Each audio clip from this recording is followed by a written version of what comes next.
Hello, everybody. Do you hear me? Yes. Great. Apologies for the delay. We had the media statements. So, dear guests, honorable mayors, representatives from the ministries, from international agencies, embassies, dear colleagues, experts, and dear citizens, thank you very much for joining us today at the launch of the Regional Southeastern Europe Hub of the global program UrbanByNature.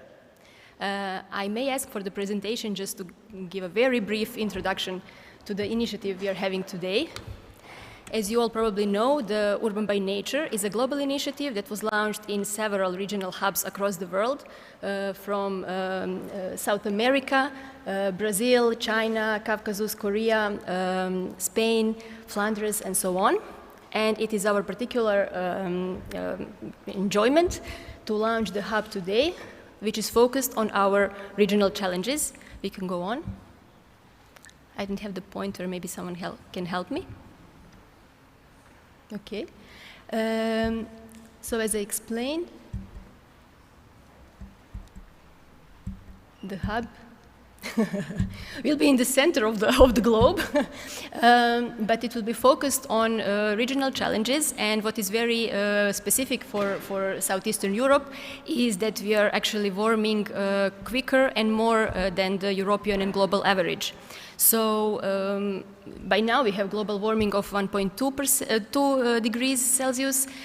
In Southeastern Europe it's already 2, and by the end of the century we expect it to be 2 up to 4 or 5.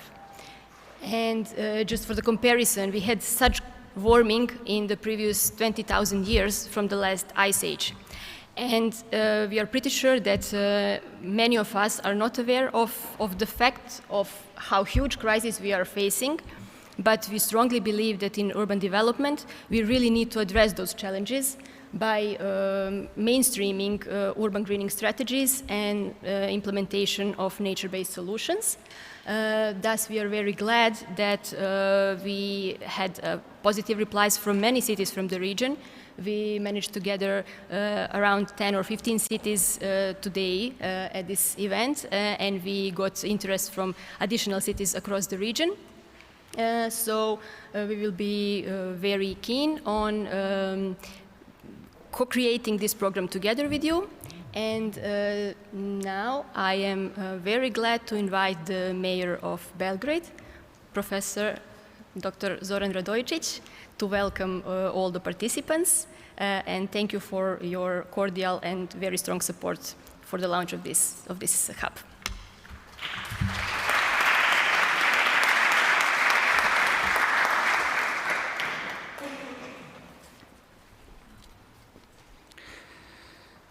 Poštovani i uvaženi predstavnici ministarstva, kolege iz sekretarijata, gosti iz gradova Evrope i regiona, učesnici i predstavnici medija, poštovani gradonačelniče Trebinja, čast mi je što mogu da vas ugostim danas u našoj svečanoj dvorani Staroga dvora i da započnemo događaj otvaranja huba jugoistočne Evrope.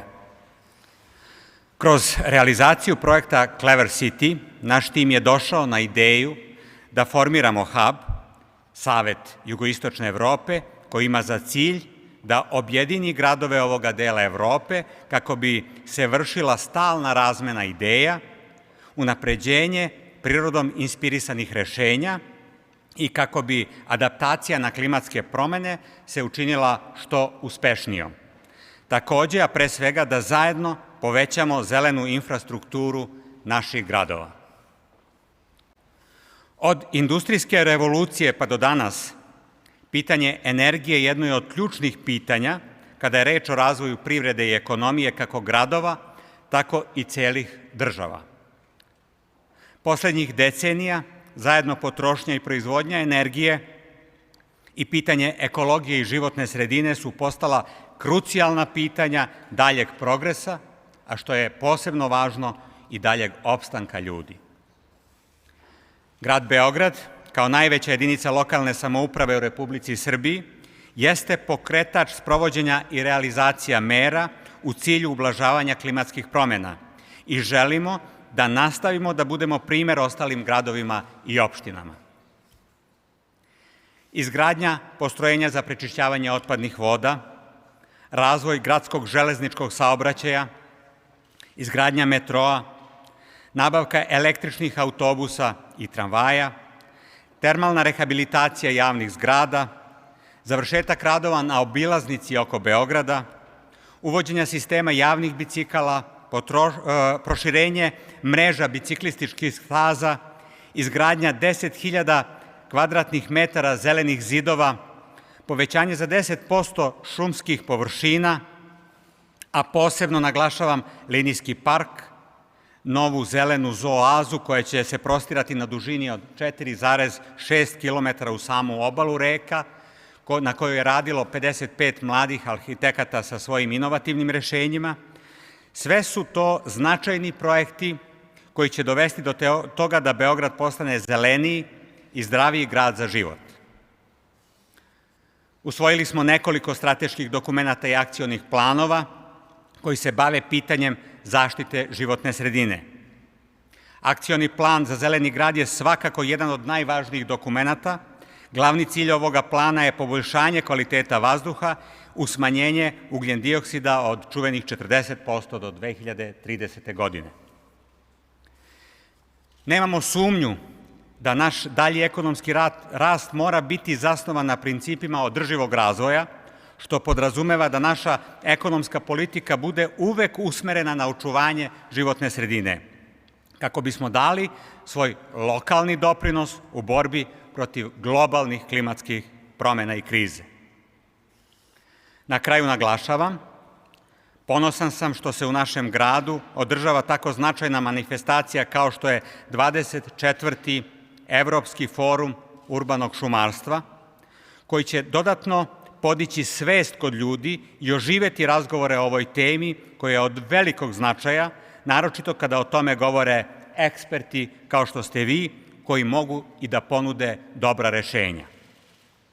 Želim još jednom sve da vas pozdravim uz poruku i želju da zajedno gradimo sve ukupni globalnu zeleniju zajednicu. Hvala vam, gostima želim ugodan boravak u Beogradu, srećno i živeli.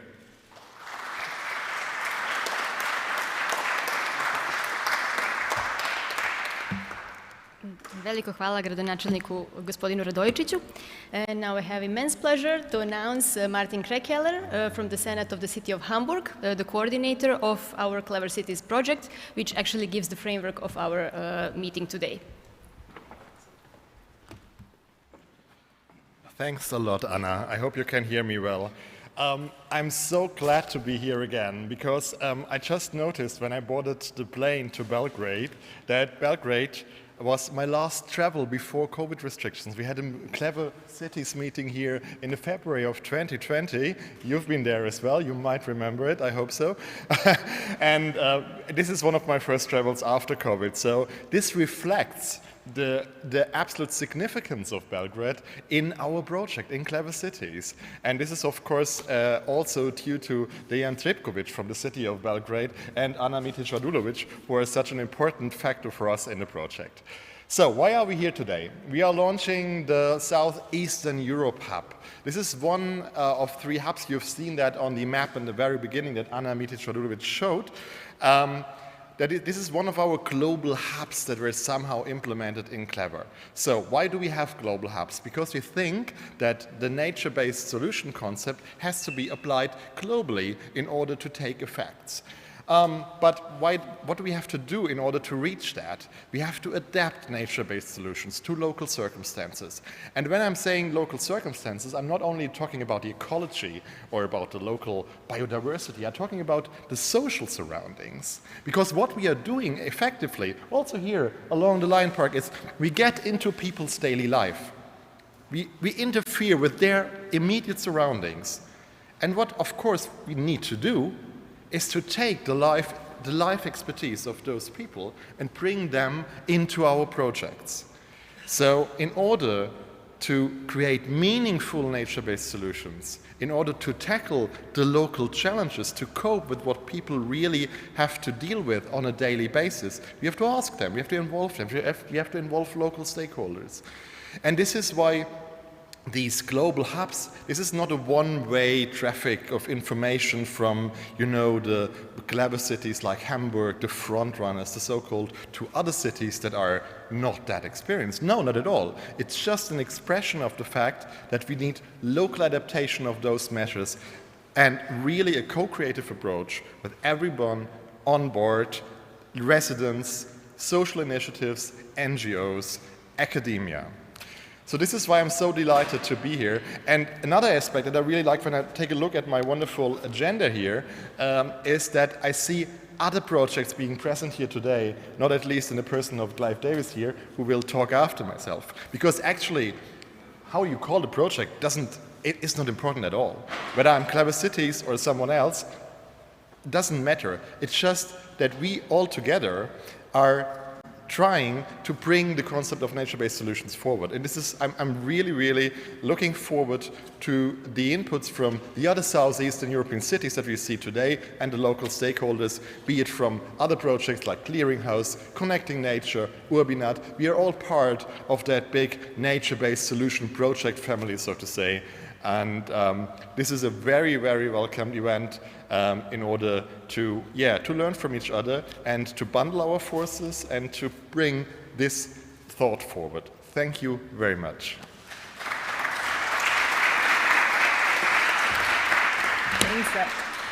Thanks a lot, Martin, for the energy that you bring each time to Belgrade. And now, as we mentioned previously, this event is organized in synergy with the European Forum of Urban Forestry. And in that context, we would like to invite Clive Davis to briefly address us on behalf of the European Forestry Institute.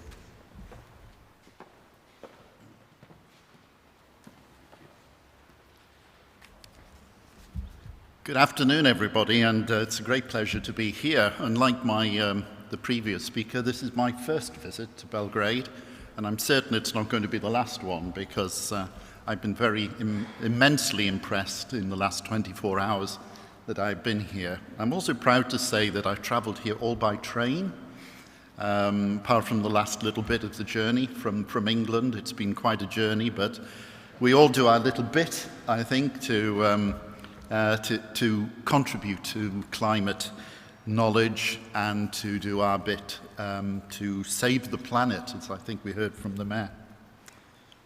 I've got a good news story for you.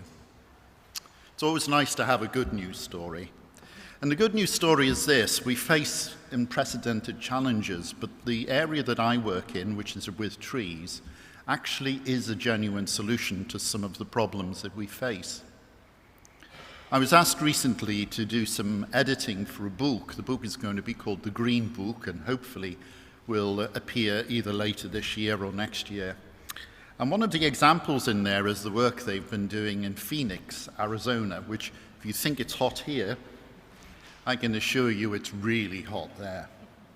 But what's impressive about the work they've been doing in Arizona is the extent to which using the combination of trees as shade and trees as evaporative cooling, they've been able to reduce the temperature in the most sensitive parts of the cities, often where the poorest people live, by really quite impressive figures, up to 18 degrees centigrade in some neighborhoods. So if we think that figures such as 5 degrees, 7 degrees, 9 degrees are a challenge, and indeed they are a challenge, trees as a nature-based solution, or as we probably prefer to call it, urban forestry as a nature-based solution, is one of the many techniques that can be used to manage the city of the future for the health, the well-being, and the biodiversity that the city has. In terms of the European Forum on Urban Forestry, it was a delight to be invited to come to Belgrade, and I will be honest with you, it's not been without its challenges, because one of the things that we have faced is that the last 2 years have seen this unprecedented pandemic, the first global pandemic probably since 1919, over 100 years since an equivalent happened with the Spanish flu. And although pandemics have been parts of the world, here in Europe at least, they have not been as disruptive as we have seen with COVID-19. COVID-19 combined with the rise of new technologies has changed the whole way that we work. I wonder, is there a single person in this room who has not used Teams or Zoom or one of these programs in the last 2 years? If you've not used any of them, put your hand up. I didn't see a single hand. Phew, that one worked. But the truth is that actually we are, as human animals, we need to meet together. Because although we can spend time talking, going to conferences and webinars, there's a word that wasn't in the dictionary when I was young. A webinar was something spiders did, probably together. But the truth of the matter is, I think, that we are, as human animals, we need to come together to share knowledge. Because sharing knowledge isn't just a technical exchange, it's about building relationships. And this program here, to me, that you're launching today is about building relationships. It's building relationships between cities. It's conversations that you will have together. And those conversations are what will drive forward progress, not just here in Belgrade, but throughout the southeast of Europe. And I'm very optimistic that this can be achieved. I've been following this particular initiative, UrbanByNature, now for some time. I'm fortunate to get called on from time to time to do work for the European Commission. Just recently did a review of one of your sister projects, and UrbanByNature came up, the global hubs in Brazil, in China and elsewhere. Very impressive, I might add, to see this global movement developing. And I think that you're really at the beginning of something quite special. Finally then, about a few last words about European Forum on Urban Forestry. We're meeting here now until Saturday, and there's some excellent presentations, many of which are focused on urban forestry as a nature-based solution. The Clearinghouse project, which has already been mentioned, which is hosted amongst others by the European Forest Institute, is going to be presenting some of its papers there. But we're hearing also examples from other parts of Europe, from Spain, from Germany, from the United Kingdom, from Finland and other places. So we are part of a continental movement. And perhaps I would just finish with this one remark. Planting a tree today is important, but looking after the trees you already have is as important. Remember that the trees that already exist in this city and other cities have been putting on biomass. Their performance has been increasing for maybe 50, sometimes 100 years or more, and they're very valuable. You don't just lose 100 years of growth and service and replace it by one tree. Mature trees do die. Sometimes they have to be removed to make way for other developments. But just replacing one for one is not an answer. You've really got to look after the existing estate and plant to a degree that is perhaps unprecedented in the history of cities. A city with less than 30% tree cover is almost certainly going to be suboptimal. And you need to start by understanding what you already have. And I have every confidence in the team you have here that I've met, Dan and Maya, and no doubt their many colleagues are well on the case, as we would say. So, Mr. Mayor, thank you for the invitation. Delight to be here in the splendid surrounding, and I wish you all every success with UrbanByNature. Thank you very much.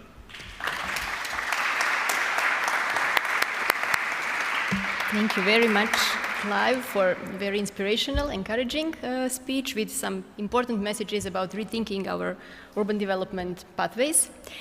Sada imam zadovoljstvo da pozovem kolegu Sinišu Trkulju iz Ministarstva građevinarstva, saobraćaja i infrastrukture da nam da kratak pogled na strateški okvir urbanog razvoja u Srbiji. Hvala, Ana. Dobar dan, drago mi je što sam ovde danas i želim da vas pozdravim ispred Ministarstva građevinarstva, saobraćaja i infrastrukture, ispred sektora za prostorno planiranje i urbanizam. Ja ću reći par reči u prezentaciji jednoj o strategiji urbanog razvoja koju mi imamo na nacionalnom nivou, ali bih prvo hteo da iskažem zadovoljstvo što sam ovde i da kažem kako mi je drago što je ovaj skup ovako lepo počeo i da su mi kolege koje su govorile pre mene dali inspiraciju, tako da ću se na prvom slajdu nadovezati na prethodnu prezentaciju, a na drugom na prezentaciju pre nje. I stvarno nadam se da će se tako i nastaviti ovaj skup. Verovatno većina ovde vas zna da mi imamo da je Republika Srbija 2019. godine usvojila prezentaciju, da samo moment da krene prezentacija. Ups. Ja sam je celu prošao sad, a to nije bila ideja. Ok, sad je u redu. Da je usvojila strategiju održivog urbanog razvoja Republike Srbije 2019. godine koja se sprovodi. Znači, tu bi se nadovezao na mog prethodnog govornika koji je govorio o povezivanju, relationships. Koja je ideja te nacionalne strategije urbanog razvoja da poveže naša urbana naselja u Republici Srbiji da imaju jedan zajednički okvir? Isto kao što se na ovom skupu povezujemo sa jugoistočnom Evropom i temu, znači, na prirodi zasnovanih rešenja ili prirodom inspirisanih rešenja, nekako povezujemo i čućemo danas dosta interesantnih prezentacija na tu temu. Isto tako, mi smo u okviru ove strategije povezali urbana naselja u Republici Srbiji, kako se one razvijaju, uzimajući u obzir sve njihove specifičnosti. Neki od značajnih projekata koje imamo u gradu Beogradu, recimo ovde Linijski park, je takođe se nalazi u akcionom planu strategije urbanog razvoja zato što je značajan i zato što je jedan dobar primer onako kako urbani razvoj treba da se sprovodi i da se dešava u našoj zemlji, a eto možemo da vidimo i u drugim zemljama kako se to dešava. Znači, pored strategije koja je usvojena 2019. godine, imamo akcioni plan koji je usvojen za 2021. i 2022. i čije sprovođenje u toku, a ove godine treba da uradimo novi akcioni plan za period od 2023. do 2025. godine. Što se tiče tema urbanog razvoja koje se nalaze u ovoj strategiji, možete da vidite ovde nekih 20, kako smo ih nazvali, paketa mera koji su grupisani u neke strateške pravce koji su ekonomija, urbane strukture, društvo, klimatske promene i upravljanje. Ova naša tema, znači prirodnom inspirisanih rešenja, se možda nekako najdirektnije vezuje za ovu temu klimatskih promena. Ali, ono gde bi se nadovezao na kolegu iz prethodne prezentacije, znači prethodnog govornika, on je spomenuo u svom govoreći na prirodi zasnovanim rešenjima, spomenuo je i značaj društva, značaj participacije. Znači, ove teme ne treba da posmatramo izolovano, treba da ih posmatramo ono što je sada popularno da se kaže integralno, znači one se povezuju među sobom. I ovih 20 paketa mera, oni apsolutno ih treba gledati te veze među njima. Znači, kako, kada Linijski park, on ima tu komponentu prirode koja je jako bitna, ali apsolutno moramo da mislimo i na njegovu društvenu i na njegovu ekonomsku komponentu. Znači, nijedno rešenje koje imamo nam neće biti uspešno ako ga ne sagledamo iz sva ta tri aspekta. Tako da to mislim da je jedna veoma važna poruka koju treba svakako da imamo na umu. Ovaj ću preskočiti. Hteo bih da takođe kada smo kod povezivanja, da kažem da kada je rađena ova strategija urbanog razvoja, ona je rađena u skladu sa nekim međunarodnim preporukama. Svima su vam verovatno poznati ciljevi održivog razvoja i tu je cilj 11 koji se odnosi na urbani razvoj. Ali tu bih takođe istakao da je jako važno uzeti u obzir i sve ostale ciljeve održivog razvoja. I kada god realizujemo neki projekat, znači da ga posmatramo kroz svih 17 ciljeva održivog razvoja. Ovde desno vidite naslovne strane nekih dokumenta gde su neki globalni i neki evropski dokumenti koje svakako uzimamo u obzir, urbana agenda Evropske unije, teritorijalna agenda Evropske unije, koji su uzeti u obzir i za našu nacionalnu strategiju urbanog razvoja i koji treba da budu uzeti praktično za svaki pojedinačni projekat. Tako da, eto, to je kratak pregled koji sam ja hteo da dam i osvrt na ovu strategiju urbanog razvoja koju imamo, na njeno sprovođenje, na ono što treba da uradimo, znači dalje, da bolje povežemo, znači te teme koje su unutar nje spomenute i da vam još jednom poželim, to je svima nama, uspešan rad na ovome skupu. Hvala.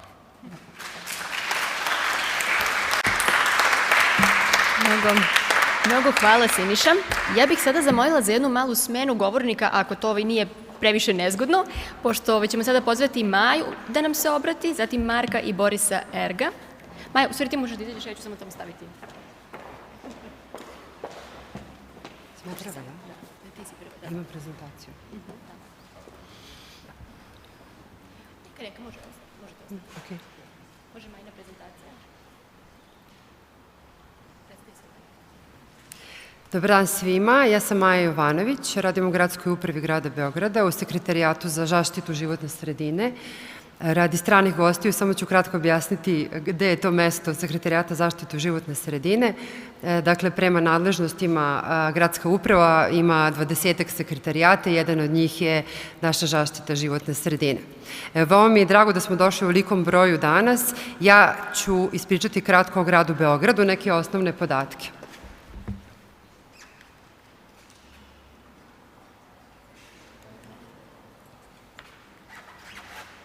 Dakle, grad Beograd sastoji se 17 gradskih opština.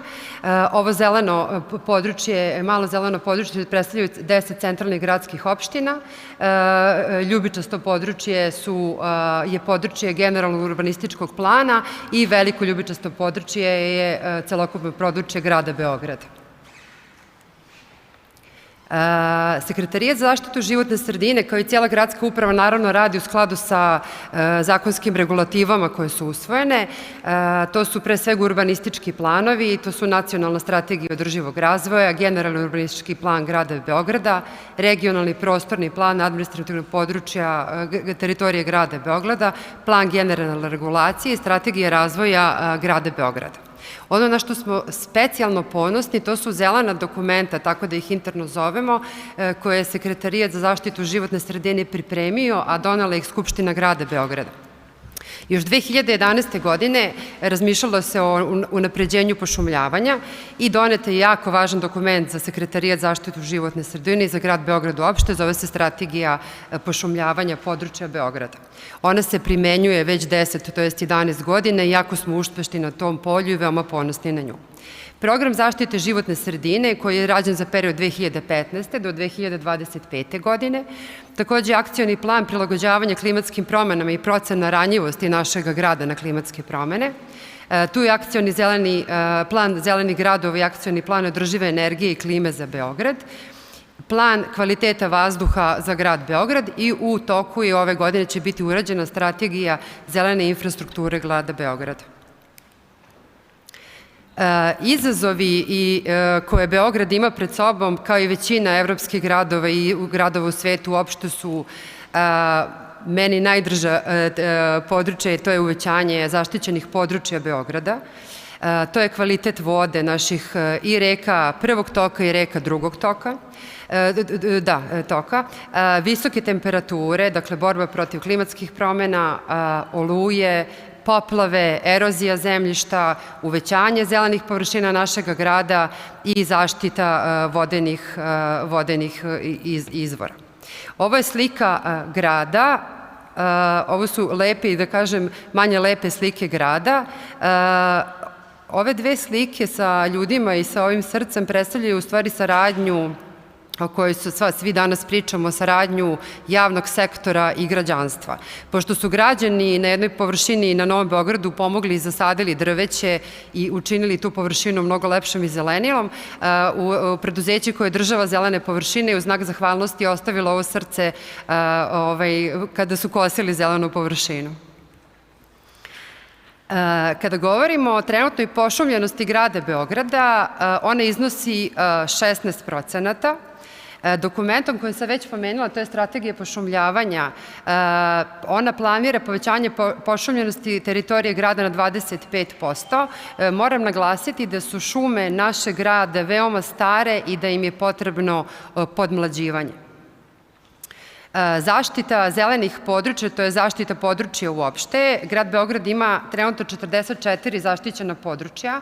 Ona pokrivaju 6.000 hektara površine i taj procenat možda deluje mali, 1,76%. Ove godine se planira zaštita jednog ogromnog područja, zove se Forno leve obale Dunava u Beogradu, od 1850 hektara novih zaštićenih područja, čime bi se ova površina povećala na skoro 2,5% teritorije grada Beograda. Ovo su prikazi dokumenta koje je grad Beograd usvojio u prethodnom periodu. Posebno ponosni na Green City Action Plan i ono što on zagovara. Ono što samo želim da naglasim, a Ana Miti će kasnije mnogo detaljnije o tome pričati, to je da je u akcioni zeleni plan ušao linijski park koji smo mi izabrali kao fokus područja na projektu Clever City, kao nešto što mora biti investicija u narednom periodu. Ovo je prikaz linijskog parka. Jedna, da kažem, tačka koja trenutno se radi, koju ćete sutra svi posetiti, nalazi se blizu Kalemegdana, znači na početku ovog našeg 7 km drugog parka.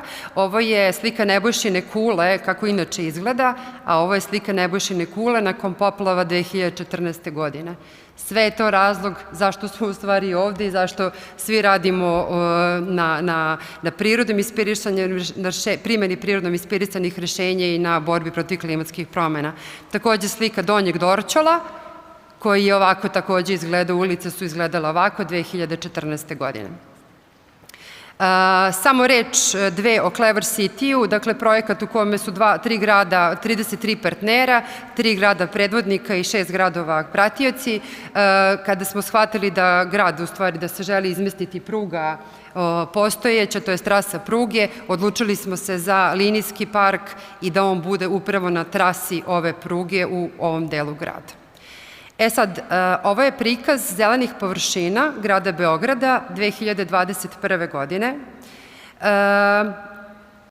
Ovo je prikaz poljoprivrednih površina, znači prethodne godine. I sada će nam prikazati planove. Dakle, 2 zelena koridora za koje je plan da se naprave, to jest sprovedu do 2041. godine. Iskreno se nadam da ćemo uspeti u tome.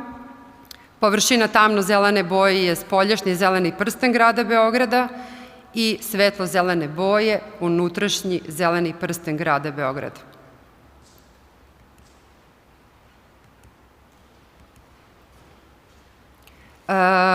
Saradnja sa građanstvom i svim mogućim institucijama i organizacijama koje smo mogli doseći. Moram priznati da do pre 2, 3, 4 u stvari godine nismo imali iskustva sa tako brojnom i masovnom saradnjom. Mislim da smo nekako to prvi put počeli kao Sekretarijat za zaštitu životne sredine zajedno sa CEUS-om kroz projekat Clever City. Mene oduševio broj ljudi koji je bio na prezentacijama, koji je bio na radionicama, koji je učestvovao u razgovorima sa nama i sa svim rezultatima koji su postignuti i ponosna na to šta je sve od predloga građana i svih organizacija ušlo u stvari u plan koji je usvojen prošle godine. Ovo su fotografije sa svih tih radionica i zajedničkih skupova. Dakle, plan detaljne regulacije za linijski park je usvojen u avgustu 2021. godine i time je završena u stvari samo ta prva faza realizacije Clever City projekta, a dalje se sada na terenu postavlja park, to jest on se radi. Ovo su neki od primera u centru grada koji su urađeni zadnjih par godina. To je prvi zeleni zid koji je postavila, da kažem, grad Beograd u centru. Ovo su ozelenjene autobuske stanice, to je čekališta autobusa koje su ušle i usvojene kroz strategiju razvoja javnog saobraćaja. Iskreno se nadam da će bar deo čekališta autobusa ovako izgledati. Donja slika predstavlja u blokovima zelenilo, blokovima na Novom Beogradu sa leve obale Save.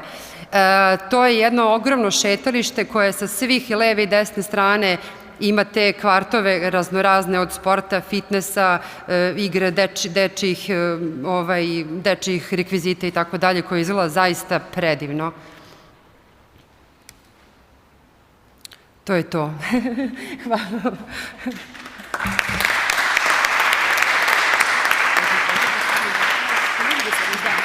Hvala. Hvala puno, Maji. I vrlo interesantan prikaz novih zelenih koridora. Mislim da ćemo rado o tome razgovarati više u popodnevnoj sesiji. A sada imamo zadovoljstvo i čast da pozovemo gradskog urbanistu Marka Stojičića da nam kaže nešto više o samoj izradi plana detaljne regulacije za linijski park, kojom je on svakako rukovodio kao glavni gradski urbanista. Hvala, Ana. Dobar dan svima. Dobrodošli u našu gradsku kuću. Naravno, ovo je tema koja, ajde da kažemo, svima nama koji se njome svakodnevno bavimo izuzetno prija, zato što smo svesni šta činimo za društvo i za sve stanovnike Beograda i za generalno neki klimatski presek u Evropi i svetu danas. Tako da svaki korak koji napravimo u svakom od ovih projekata je nešto što se negde tamo sabira kao pozitivan efekat na nešto što, čuli smo evo od sadašnjih govornika, je najveći izazov verovatno 21. veka. Sad, mi smo linijski park, evo ja sam na ovom radnom mestu evo nešto više od 3 godine, prvu stvar koju smo krenuli da radimo jeste upravo linijski park kao planski dokument koji treba da definiše nešto što nije možda moglo da bude zamišljeno kao neki otvoreni javni prostor koji ima za funkciju ne samo ekologiju kao temu broj 1, već povezivanje nečega što mi nazivamo, da kažemo, obalama grada koje nisu iskorišćene. Te smo iz tog ugla i pristupili izradi plana i tretirali ovaj prostor, iako on po svojoj, da kažemo, obliku i definiciji predstavlja jednu liniju koja nije samo zelena, moramo da budemo iskreni, već se nalaze i neki drugi sadržaji koji su neophodni tim mikroambijentima u okviru kojih se nalaze, te povezuju urbano tkivo koje postoji tu već, da kažemo, stotinama godina, recimo Dorćol ili deo Savskog venca koji je jedan na obali Save, drugi na obali Dunava i linijski park je nešto što je magnet da bi stanovnici konačno izašli na svoje obale koje su divne, evo, da kažemo za naše strane goste koji ne znaju, Beograd ima preko 200 km obala, što je nešto što je za nas veliko bogatstvo i kroz sve projekte se trudimo da ih aktiviramo i da građani jednostavno njih koriste, da ne budu nešto što je samo za gledanje. Sad, obzirom da evo u programu je pisalo da treba da se osvrnemo i na participaciju kako sa građanima, tako sa nevladinim sektorom, ja moram da istaknem Anu i njen tim kao neko ko nam je jako puno pomogao, pre svega u izradi planske dokumentacije za linijski park i kasnije u jednoj meri sa saradnjom sa ovih 55 divnih mladih ljudi koji su radili ova idejna rešenja i zahvaljujem se još jednom na tome i na svemu što ste nam pomogli. Nažalost, COVID je krenuo evo pre više od 2 godine i upravo kada smo se mi onako zahuktali sa ovim projektom, kada smo imali različite ideje vezane za saradnju, evo gospodin Davis je pominjao fizički kontakt ljudi kao nešto što je neophodno kako bi došli do boljih rešenja, pre svega u gradu. Nažalost, upravo u tom trenutku kada je bilo najvažnije da sedimo i da zajedno brainstormujemo svaku ideju, mi smo bili potpuno diskvalifikovani međusobno da tako nešto sprovedemo i u jako teškim uslovima smo uspeli da minimum komunikacije sa građanima ostvarimo i međutim prema našem mišljenju uspeli smo nešto, imali smo i neke online sesije, imali smo i neke sesije uživo, imali smo raznorazne načine da dođemo do prosto mišljenja građana i čitavog Beograda i građana koji žive u okruženju oko linijskog parka. Siguran sam da smo došli do onako dobrog, da ne kažem odličnog rešenja linijskog parka. Naravno, sad nam prestoji ta završna faza izgradnje i detaljnog projektovanja. Evo, koleginica iz Sekretarijata za zaštitu životne sredine je pomenula ovo što ćete obići sutra, iako to nije reprezent onoga što jeste linijski park. Ipak je ovo što se sada radi, ova celina 1, nešto što pripada zoni Beogradske tvrđave i u tom smislu postoji jako puno ograničenja, pre svega u smislu širenja zelenog pojasa. Imali smo puno izazova za sadnju stabala koja ne smeju da ugroze, da kažemo, vekovno zdanje Kalemegdanske tvrđave, ali već u drugoj celini kod Kule Nebojša ćemo imati puno toga što je zeleno i što je u tom smislu nešto što je potpuna transformacija tog prostora. Onaj ljudi koji su iz Beograda ili koji nisu, koji posećuju Beograd, znaju da je to sada jedna ogromna popločana površina koja i u funkcionalnom smislu nije nešto što je aktivirano u potpunosti, te smo se mi trudili da kroz projekat, odnosno kroz konceptualno rešenje koje su uradili autori ove celine, uvedemo znatno više zelenila, da podignemo malo kvotu, da kažemo, čitavog tog prostora, kako bi ona bila aktivna duže, odnosno kako ne bi tako često bila ugrožena poplavama zbog vodostaja Dunava. Sa te strane uspećemo u tome i tek kada izađemo iz celine 2 od celina 3 do 10, imamo nešto što se zove potpuno urbana transformacija i prirodom inspirisane rešenje. Ja moram da se zahvalim čitavom timu EU-Polis projekta koji je drastično uticao i na planski dokument i na ono što mi zovemo projektni zadatak za izradu tog projekta, obzirom da sve što smo zaključili da je moguće izvesti u tom projektu, odnosno integrisati u taj projekat, to će tako i biti sprovedeno. Evo, kažem, verovatno naredne nedelje će biti raspisana nabavka za projektovanje i izvođenje, što će reći do kraja godine počet ćemo osim celine 1, 2, najmanje još 2 celine sa radovima upravo prema principima onoga što nas uči i što dokazuje projekat EU-Polis. Želeo bih da se osvrnem i kroz čitav ovaj postupak da bi došao do nečega što je po meni možda i najznačajniji korak koji je grad Beograd napravio u poslednje vreme, saradnju sa civilnim sektorom. Recimo, postoji, neko od vas zna, neko od vas ne zna, jedno divno udruženje, jedan divan čovjek Srđan koji vodi UrbanByNature kao, ajde da kažemo, građansku inicijativu koja funkcioniše već izvesno vreme i u okviru festivala i u okviru različitih manifestacija koje su održavali na samom špicu Ade Huje, i oni su uz podršku različitih i stranih ambasada i grada Beograda i običnih ljudi grada Beograda uspeli da pošume sam špic Ade Huje i na jednom od događaja gde smo između ostalog promovisali upravo prirodom inspirisane rešenja, odnosno uvođenje medonosnih biljaka u linijski park, predložio da priznamo šumu koja je posađena na samoj Adi Huji kao javnu zelenu površinu.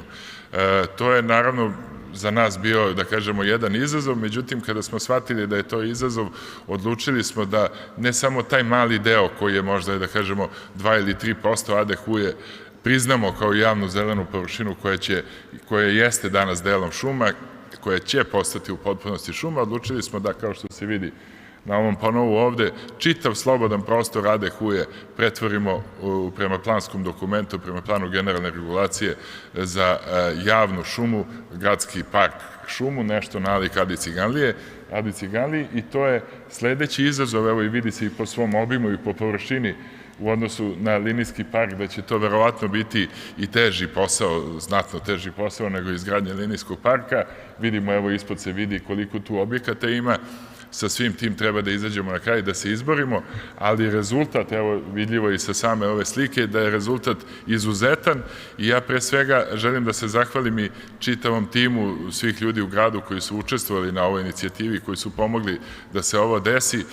Mi najbolje znamo koliko je teško otkinuti deo građevinske teritorije i pretvoriti ga u nešto što je ovako kao što će biti u narednih nekoliko godina, to je gradska šuma.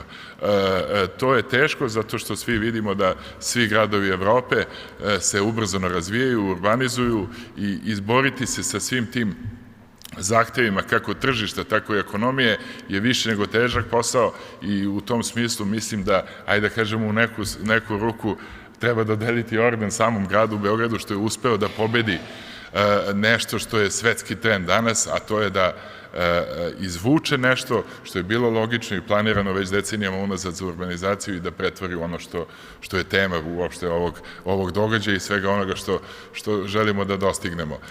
Pored, naravno, ne smijem da zaboravim, pored UrbanByNature, naravno, CEOS je uvek tu da nam pomogne. Ne mogu da ne pomenem Zorana Bukvića i ulici za bicikliste, oni su vrlo često dosta kritični prema nama, ali mi se iskreno trudimo da sve ono što su njihovi zahtevi koji koji su svrstani u razumne zahteve integrišemo u svaki gradski projekat i idemo ka nekom konačnom cilju koji smo definisali planom održive urbane mobilnosti koji je usvojen na Skupštini grada i koji je obavezujući dokument, ali koji će takođe biti potvrđen sa svim onim, da kažemo, inicijativama pojedinačnim svakog od gradskih sekretarijata ili ministarstva ili kroz različite društvene i državne aktivnosti koje su se desile u prethodnih nekoliko godina. Najznačajnijim gradskim dokumentom, a to je strateški plan za razvoj Beograda ili ti generalni urbanistički plan koji će se privesti kraju ove godine, biće usvojen, ajde da kažemo, početkom naredne godine i taj plan za razliku od, može se reći, od važećih i svih dosadašnjih generalnih urbanističkih planova će imati, ajde da kažemo, naredbodavnu notu, što znači neće biti moguće zaobići planskim dokumentom nižeg reda ono što su osnovne odrednice ovog plana. Sad, kroz taj plan će biti jasno definisani ciljevi i metode kako ćemo doći do svakog od ciljeva koje smo tu definisani. Inače, taj plan se radi na rok od 20 godina, odnosno do 2041. godine je planirano njegovo trajanje. Naravno, imaćemo inovacije na svakih 7 godina, kako je to i princip i do sada bio. Svi ti ciljevi će biti jasno definisani kao radna obaveza kako svim ljudima koji rade za grad Beograd, tako i svim donosiocima odluka i na republičkom nivou i svakom drugom nivou kada pričamo o delovanju na teritoriji grada Beograda. To nije do sada bio slučaj i to će dovesti do nekog sinhronizovanog rada na postizanju svega onoga što će biti napisano i nacrtano u tom planu. Ja sam siguran da takvim sveobuhvatnim radom na teritoriji grada Beograda ćemo i doći do ovih brojki koje su željene i u krajnjoj liniji taj rezultat koji ćemo moći da izmerimo u smislu kvaliteta vazduha, zdravlja stanovništva i svega onoga što se može svrstati pod kvalitet stanovanja u jednom ovako velikom gradu, ćemo moći da vidimo i golim očima. I da završim ukratko, ono što je, ajde da kažemo, sve veća i veća tema za nas jeste participacija građana, ponovo ću se vratiti na COVID i na veoma otežan rad u smislu saradnje i participacije građana. Nažalost, nije u trenutku kada smo mi potpuno otvorili vrata za to negde pre gotovo 3 godine, je naišao COVID i potpuno nas zaustavio. Sada ponovo se vraća kroz jedan po jedan planski dokument, imamo sve više i više zainteresovanih građana. Ono što po meni je sledeća tema za sve nas i iz civilnog društva i među nama koji smo donosioci odluka jeste edukacija građana kako bi upravo njihova energija i želja da učestvuju i u participaciji i učestvuju u, da kažemo, dobrobiti grada, jeste edukacija na koji način da prosto saznaju i dođu do toga šta su to rešenja koje su moguća, s druge strane da prosto zajedno, kao što su ovde moji prethodnici govorili, zajedno dođemo do rešenja, da ne bude, da kažemo, s jedne strane pritisak građana pa da vlast, uslovno rečeno, uradi nešto što možda može i drugačije ili da ne kažem bolje, a opet s druge strane da se ne dešava više da vlast radi nešto što je u potpunosti bez učešća građana i bez mišljenja građana. Evo i ovaj generalni urbanistički plan je nešto što će doživeti jako veliki broj participativnih procesa. Urbanistički zavod Beograda kao najznačajnija firma koja se bavi urbanizmom, mogu reći u bivšoj Jugoslaviji, ako ne i šire, izuzetno ozbiljno je pristupila tom poslu i već vidimo jako puno rezultata i različitih i da kažemo i stručnih i nestručnih i dobronamernih i zlonamernih koji će nam pomoći da imamo jasnu sliku kako razmišljaju pre svega građani Beograda, s druge strane šta su njihove želje i šta su njihovi ciljevi. Pokušat ćemo sve to da procesuiramo i uz maksimalan broj interakcija koliko bude moguće ćemo doći do nečega što je konačni dokument i nešto što će se naći pred odbornicima Skupštine grada kao plan za narednih 20 godina. Eto, ja bih mogao puno o ovoj temi, neću da pokvarim satnicu. Hvala vam na prisustvu i na slušanju. Hvala vam. Hvala vam, Marko, na ovom obraćanju i hvala zaista za priliku da pokušamo da sprovodimo tu saradnju građana, civilnog sektora, akademije, privrede i javnog sektora. Mislim da tu pravimo pomake, mislim da i dalje imamo puno posla pred sobom, ali da su vrata otvorene i da je to jako važno.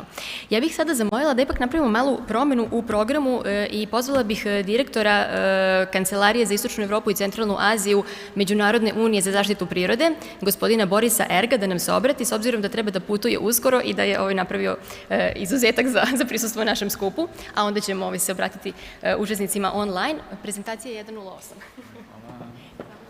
Shall I speak in Serbian?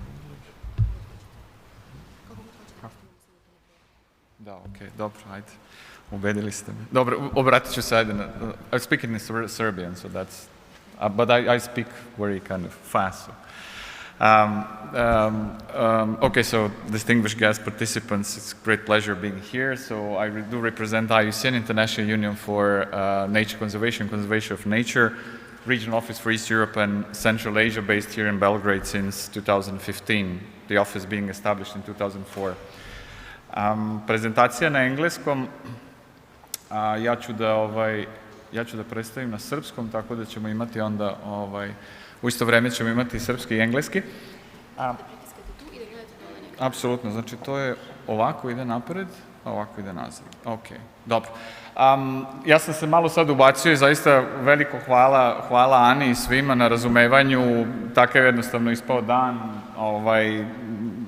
ranije smo se još dogovarali oko ovog putovanja, ovog događaja, onda je nastalo jedno putovanje, uspeli smo da iskombinujemo što je bitno.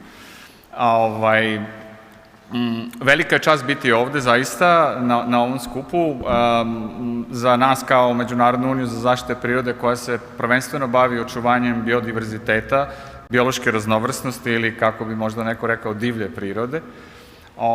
Ovo je jako bitan skup i izuzetno je važno za nas da čujemo kako razmišljaju ljudi koji se bave urbanim razvojem, planiranjem urbanih sredina, gradova, koja su iskustva, isto tako da prenesemo nešto od naših inicijativa i našeg viđenja ili naših ideja kako možemo da povežemo urbane sredine i prirodu.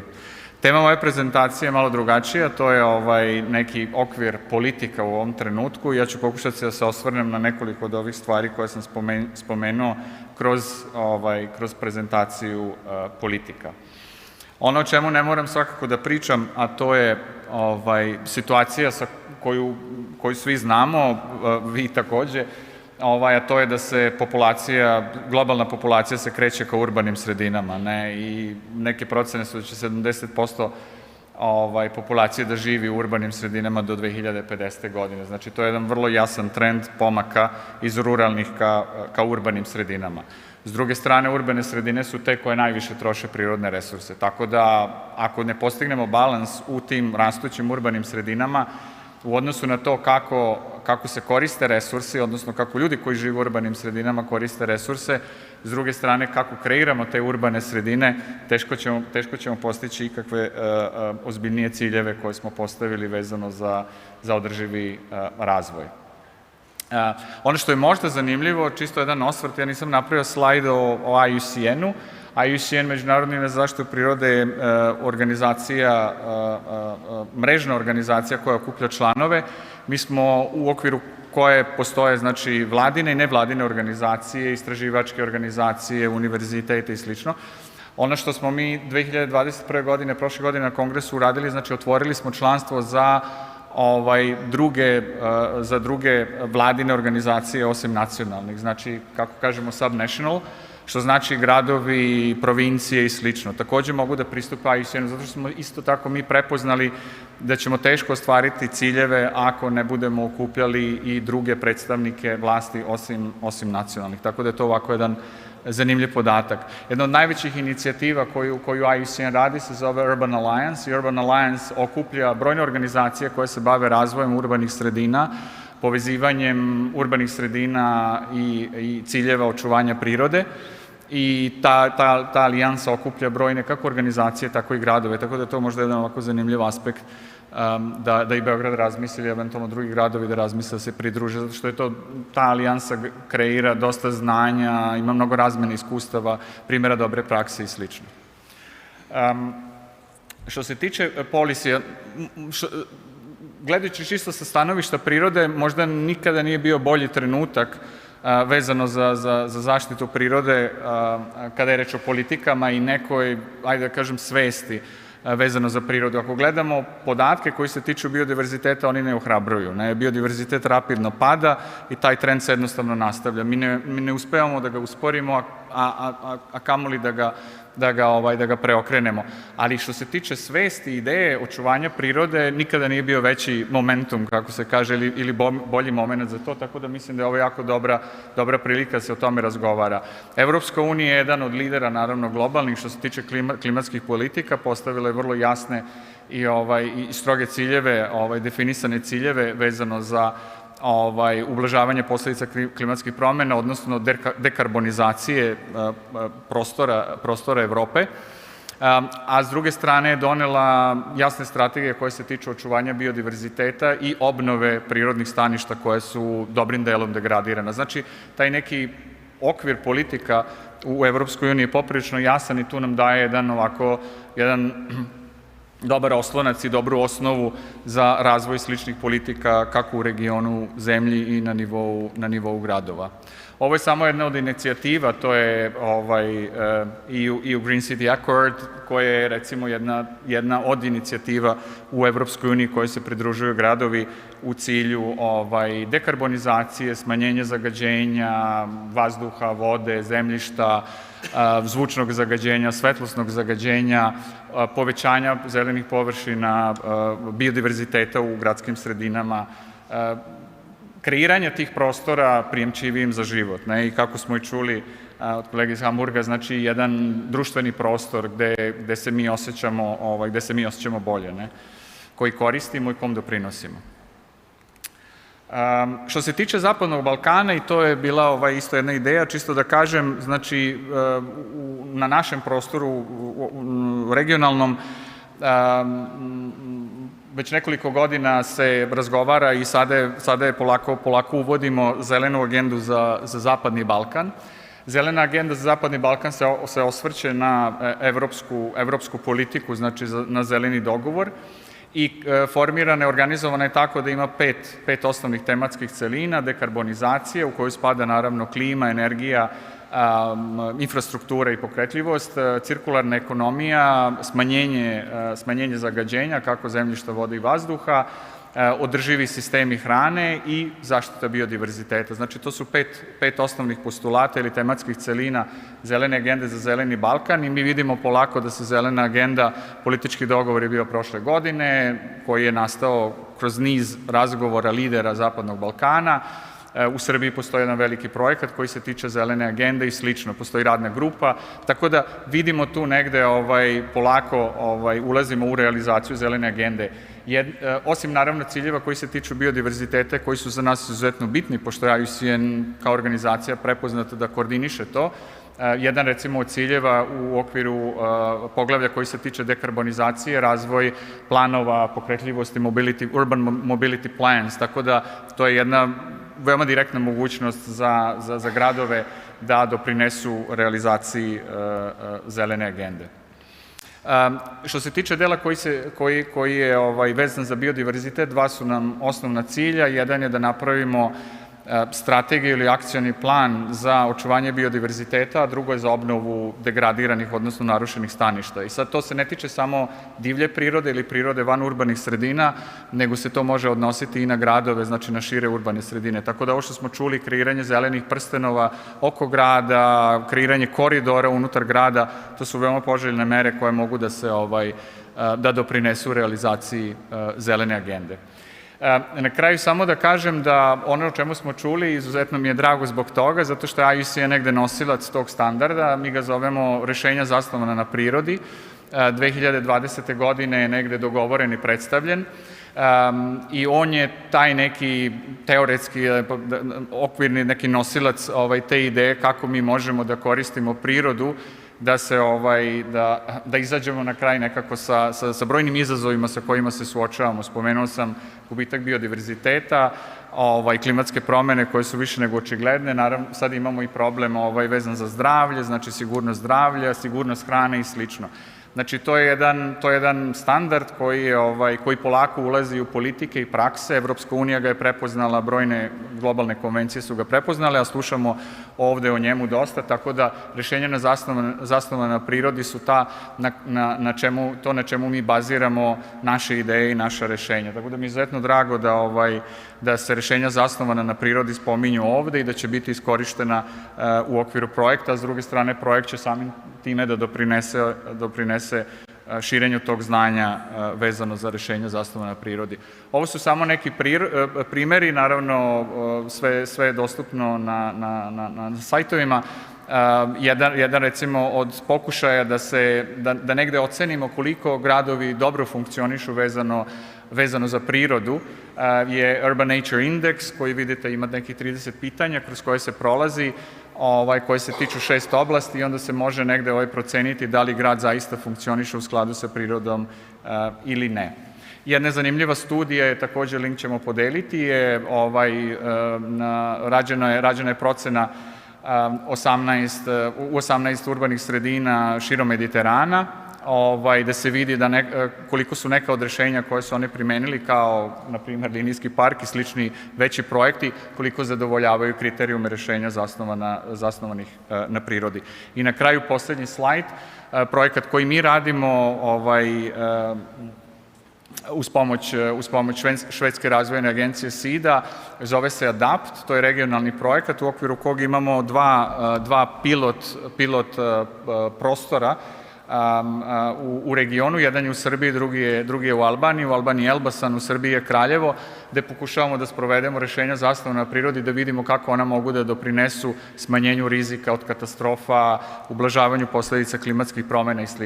To je sada projekat u Srbiji u drugoj fazi, sada radimo puni dizajn samog projekta i onda ćemo preći u realizaciju, a Elbasan dolazi malo kasnije, ali takođe bi bilo veoma zanimljivo recimo da čujemo i razmenimo iskustva. Dosta materijala, standard, recimo i prateća dokumentacija su prevedeni na jezike, na srpski i druge jezike regiona, tako da vas pozivam da pogledate i nadamo se da će to omogućiti brže sprovođenje, uvođenje i primjenu rešenja zasnovanih na prirodi.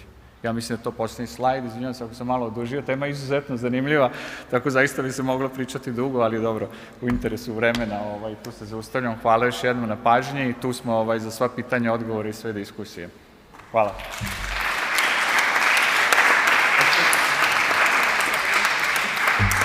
Veliko hvala, Borise. Evo, dok je Boris govorio o projektu ADAPT, Zdravko iz Kraljeva se pridružio našem skupu, jako nam je drago. Sada ćemo opet imati jedan mali zoom out i zapravo ćemo opet sagledati šta zapravo program Urbano po prirodi znači. Zamolit ćemo naše partnere sa Clever Cities projekta da nam ispričaju prvo kako je projekat nastao, a onda i nešto od iskustava iz 2 huba koje su već osnovana. To će biti 3 kratka online obraćanja i onda ćemo imati malu pauzu. Tako da ja bih pozvala Danijelu Rici iz ICLEI Evropskog sekretarijata da se uključi kao panelista.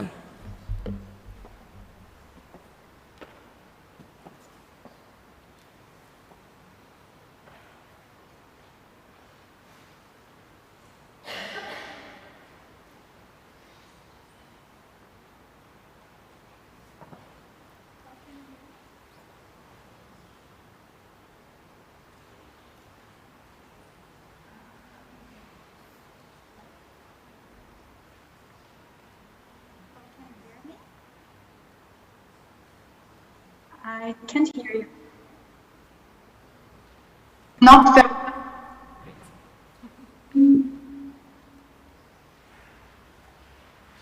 Test. Oh, that's a pity. Daniela, we hear you. Maybe someone can write in the chat that she can speak. Okay, I can start. I can hear you. Thank you. Great. Okay, so I'm going to share my screen now.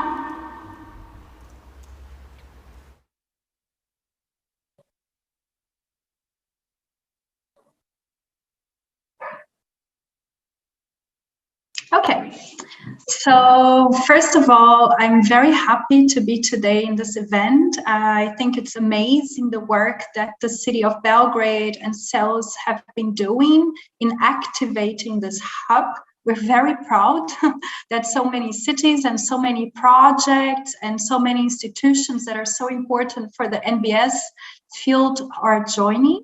So thank you everybody for being here today.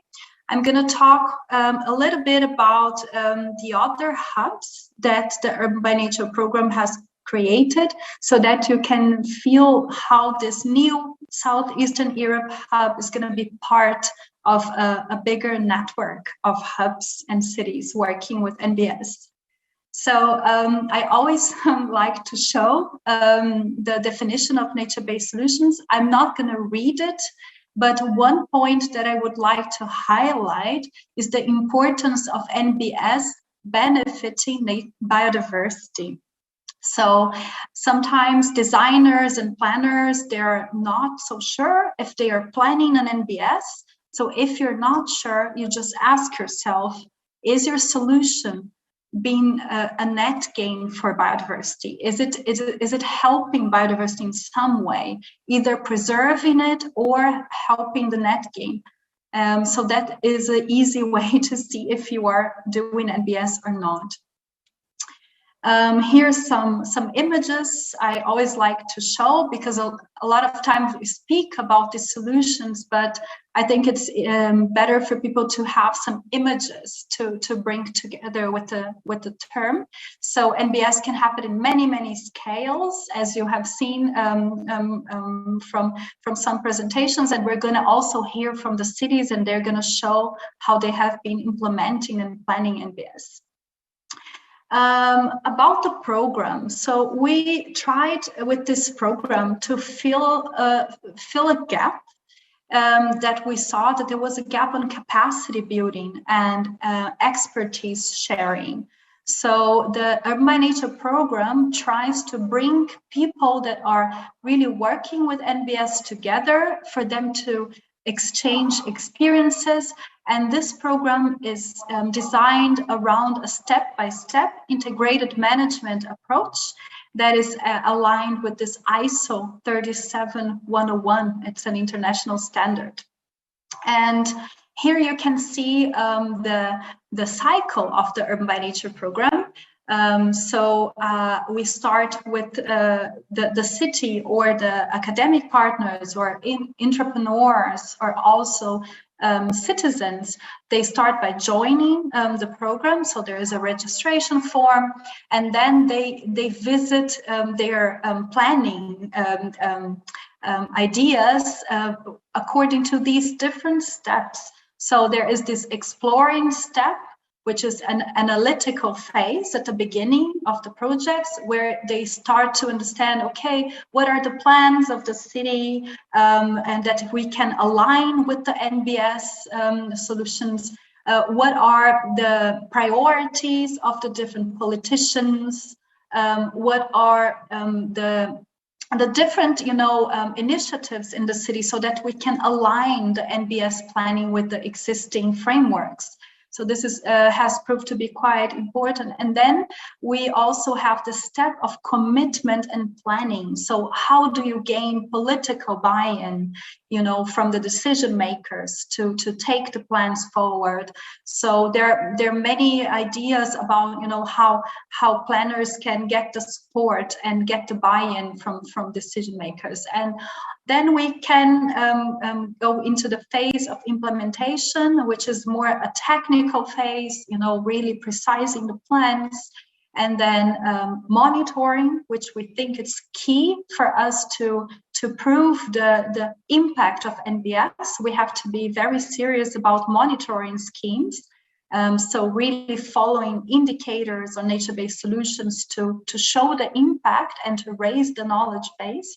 And of course, at the end, you have upscaling, which is not really the end, because in a way, if you have planned your nature-based solutions in a neighborhood, you want to see how you can upscale and outscale that to other parts of the city, or even other cities close to your city.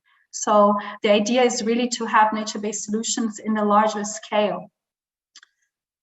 This program offers the opportunity for cities to exchange globally. They can learn and plan and implement with one another. There is collective action. They can raise awareness. The cities get access to tools and approaches from different projects. And with that, we can make a better pathway towards the sustainable development goals, as we heard from presentation already before. We have been running the program, also considering Corona, with webinar series. So it's quite important for us to have this possibility for people that are not placed in the city and they cannot really travel, so they can log in and can participate online. Of course, we're all very, very tired of these online meetings. I would love to be there in Belgrade and not doing this presentation online today, but still we saw that there is a power also of doing things online, because you can reach people that you normally would not be able to reach. So we're going to try now, when the pandemic is getting a little bit, we're getting a little bit air out of with this whole situation. We are planning to do more face-to-face meetings, but also keep on with the webinars. So here I'm showing a slide with the different hubs we have at the moment. The Connecting Nature project started with the Brazilian hub, and then we went to the Caucasus hub, and then the Korean hub, and then the Chinese hub. The Chinese webinar series was delivered in partner with the Clever Cities project. So 2 projects were contributing from different points of view to the webinars. So Connecting Nature was bringing topics related to climate and water resilience, and the Clever Cities project was bringing knowledge from the urban regeneration perspective. Then we also were able to found the UrbanByNature Spain hub. It was founded last November and in A Coruña. And this last month of April, we were able to found UrbanByNature Scotland with Glasgow on the lead. And then we also had the luck to have UrbanByNature Flanders being launched during the Connecting Nature Summit, which happened at the end of April now. And now coming to the Clever Cities project, of course, the UrbanByNature Chinese hub is very active still, because the Clever Cities project is running until the end of next year. And we will hope to keep the activities running there. Of course, UrbanByNature Latin America, the launch of this hub by the Clever Cities project happened on the 19th of April. So you see an expansion from the Brazilian hub to the Latin American hub here. And of course, with you launching this hub today, UrbanByNature Southeastern Europe. So just to tell a little bit some stories about what the hubs have been able to deliver so far. So I guess if we count all the webinars that the Brazilian hub has delivered, we are about 9 to 10 webinars. This was done throughout the year, so spanning from April 2019 to 2020, but then we also had some meetings happening on the ground. So this was actually my last big travel, where ICLEI also participated in Brasilia, and this was an international seminar for NBS, and the UrbanByNature program discussed barriers for NBS there, and also drivers of nature-based solutions. So I'm not going to go into details because I want to tell you a little bit about all these hubs, so I don't have that much time, but just maybe to comment that we saw that there is really need for wider recognition of NBS benefits. And this happens to be the case in all the hubs we have active so far. So we cannot get enough media or enough dissemination events, enough engagement events for people to get to know what nature-based solutions are and what they're capable of delivering for people and for nature. So we saw this as really one of the main things that we really have to keep the pace and keep talking about NBS. The Caucasian Hub was launched in Tbilisi in Georgia in October 2019. And then there were webinar series happening 2020, 2021. And then in 2022, we had a delivery of a program for nature-based enterprises from the Caucasus. So these enterprises discussed about design thinking for the implementation of nature-based solutions with the Osmos network.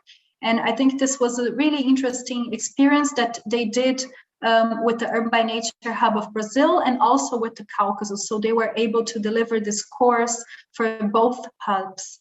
There were 7 workshops. We also had cities at the very end of the workshop series, so that the cities could learn from the enterprises what they can deliver, what services, what products, so that we could promote a little bit this marriage between NBS demand and NBS supply. UrbanByNature Korea had a very fast-paced webinar series. So one thing that is important to say is that we always make sure that every webinar, every encounter always had a local knowledge point, so that we would not have only Europe telling what Europe is doing and European cities, but we will always really arrive at the regions at eye level and hear from their experts and from their planners what experiences they have on the ground, so that this conversation could happen, in a very balanced way. And this happened in the Korean webinar series. And we are now in touch with the Korean ICLEI office, and they told us that they want to bring nature-based solutions for the LBCEPs, that are the local biodiversity action plans. So they see how NBS has to have a very central role in these kind of plans. In UrbanByNature China, as I commented, this was a tandem between 2 projects, so Connected Nature and Clever Cities. And we concluded in February this year a webinar series, but we have 2 webinars planned this year still. And these webinars are going to happen in a collaboration between the Clearing House project and the Regreen project. Dani, perhaps we can have just a brief overview with the main point of each hub, because we will have also interventions from China and Spain if they're still online. Thank you. Yeah. And then finishing here, just to mention that these new hubs of Europe, they're also going to run a webinar series this year. So Spain is already going to start this month, and they're going to do it in Spanish. So we always encourage the hubs to make the content in their local language as well. Yes, I already commented from Latin America and your hub. So I think that's it. I would like to say thank you for your attention, and we keep in touch.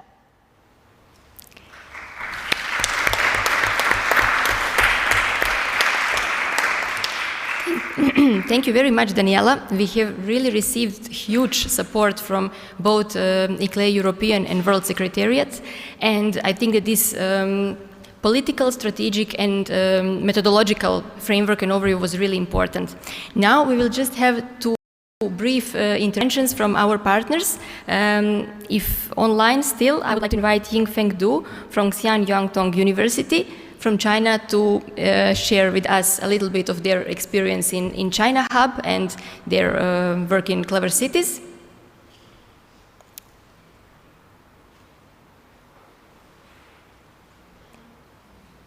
Hello, Yingfeng.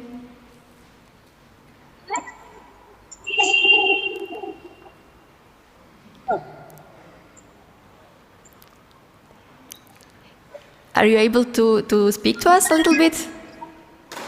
Yes. Hi, and sorry, I'm still outside. I could be there in about 10 minutes. Sorry about that. No problem. That is okay, we changed a bit the agenda. Maybe some other participant could give some, share some experience. I will be there in 10 minutes. It's still very loud here. No problem, no problem. Just take your time. We will ask Luis Tejero from Madrid to exchange with us their experience from China. I apologize.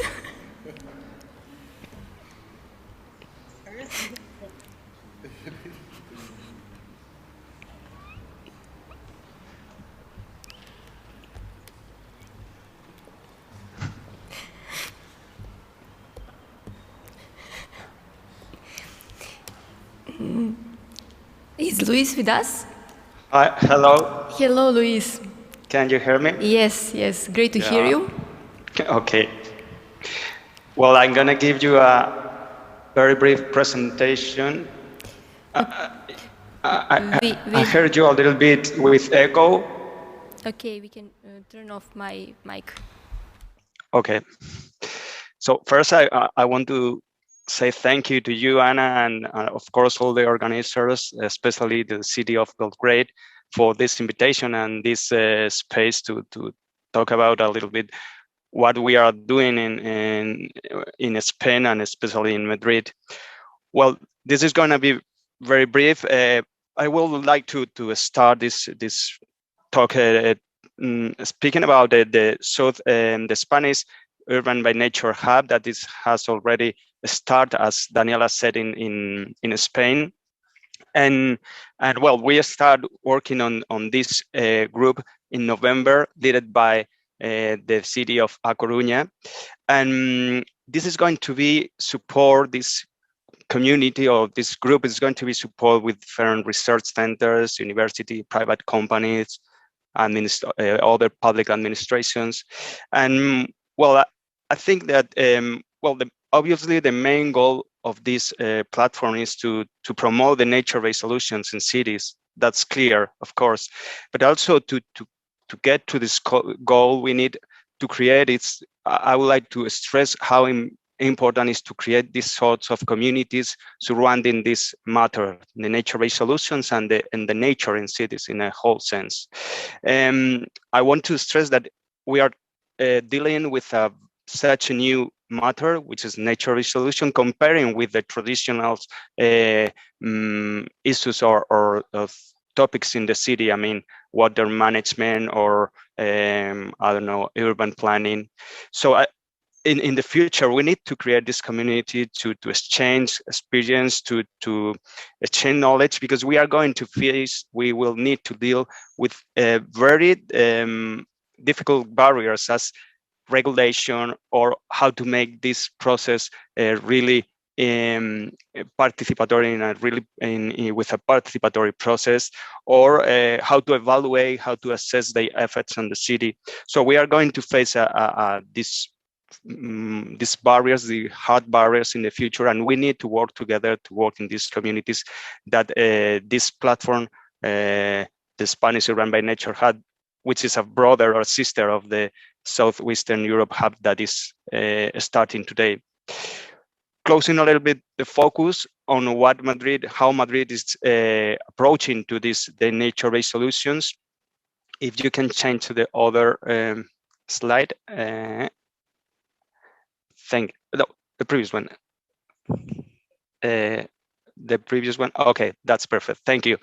Well, we are connected to this hub throughout the Clever Cities project. As Martin said at the beginning, the Clever Cities project has a very ambitious goal of not only put nature-based solution in cities, but also to transform the cities, to face the urban challenges in a holistic approach, right?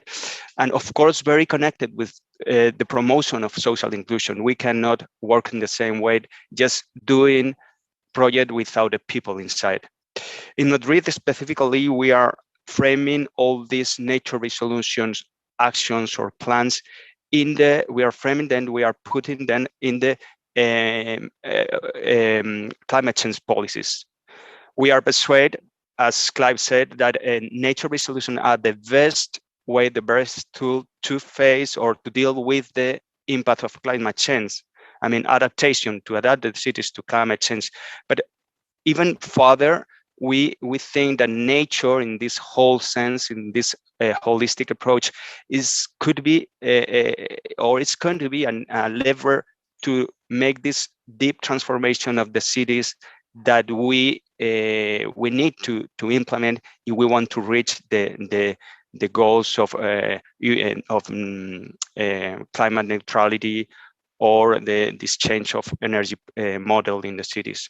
So from these policies from these climate change plans, we are trying to spread, to connect to with the rest of the urban plannings or other sectoral plans in the city, as mobility, green infrastructure, we are trying to put this concept of nature-based solutions and to integrate nature in cities throughout the different sectoral plans in the city. And closing a little bit more the focus, I go to one specific actions that we are working on the project Climate Cities. We are making a green corridor, which is smaller than the Liniski Park that you are going to do in Belgrade.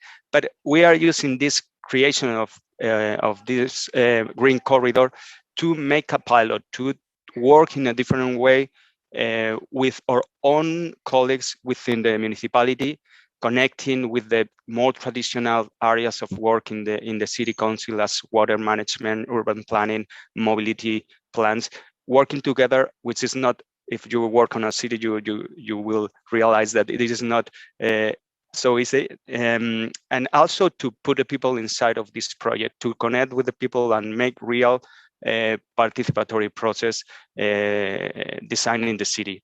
So this green corridor is going to connect, or is going to be implemented in a very neglected area in the south of the city. And what we want to do with this project is to try to pilot and then learn to replicate this way of doing, this new way of doing with nature-based solutions as flag, to intervene, to add in many other many other areas or places in the city. That's all from my side. Thank you very much. Thank you very much, Luis. And it is really nice that you ended with a specific pilot site. We are now concluding this first session, which was more about the framework. And after the break, I suggest that we continue at 3 o'clock. We will have a lot of brief presentations of actual case studies and actual pilot projects. And it will be interesting. And we want to meet each other as much as possible in this event. Thank you, and enjoy the coffee and the drinks. Znam da je ovdje dosta toplo i da smo svi malo umorni, ali sada nas očekuje jedna izuzetno zanimljiva i dinamična sesija.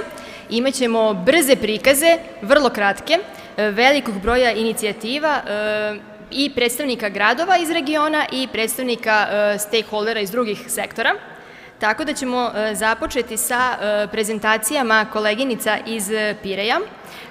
Zadovoljstvo mi je, it is my pleasure to invite the Vice Mayor of City of Piraeus, Miss Antonia Karakacani, to briefly address the event and say several words about the projects that they are implementing. Would you like to sit here? To stand here?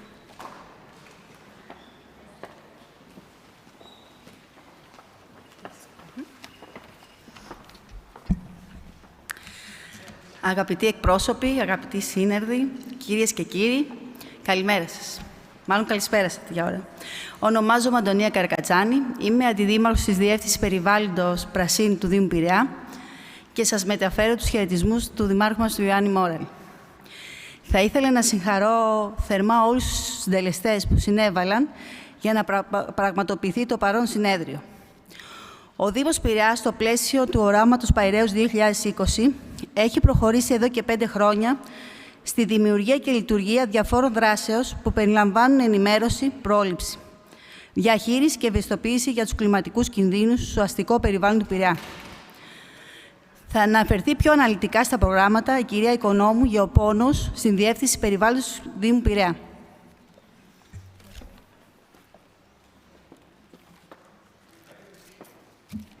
Good evening.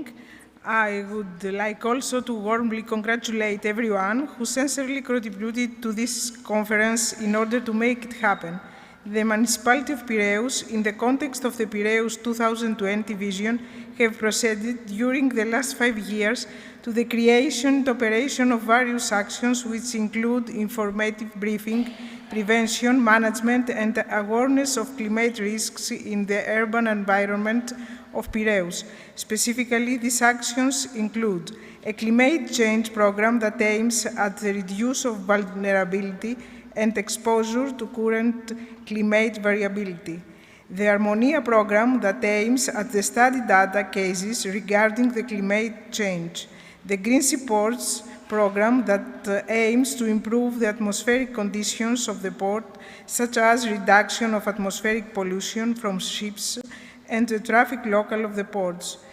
The Project program, where 4 runner cities, Dortmund, Turin, Zagreb, and Ningbo, will create in urban areas the challenge of post-industrial regeneration, and 4 follower cities in Eastern and Southern Europe, Cascais, Cluj-Napoca, Piraeus, and Zenica, will be constructed the research proxies to assure replicability and adaptability to their local context, resulting in urban plans for NBS deployment.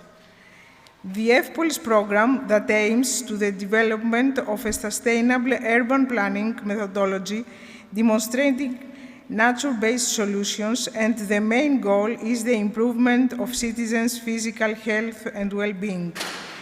The Climatica program that aims at the exchange of views between municipalities and regions of Greece, with municipality of Piraeus in charge, by offering directions to 4 actions indicators such as climate change, energy transitions, digital and technological transformation, circular economy, and waste management. All the environmental programs aim at Piraeus adaptability to a green, smart, sustainable city, as well as an open city through the nature-based urban structure. We are very optimistic that the following years, the municipality of Piraeus will continue placing great emphasis on environment protection by implementing more programs such as Green Seaports that offer solutions to crucial environmental issues. Now we have the pleasure to present you online some of our programs. Thank you very much for your attention.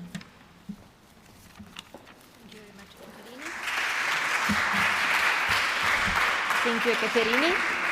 Now we will have the online intervention from the colleagues from Piraeus about the project.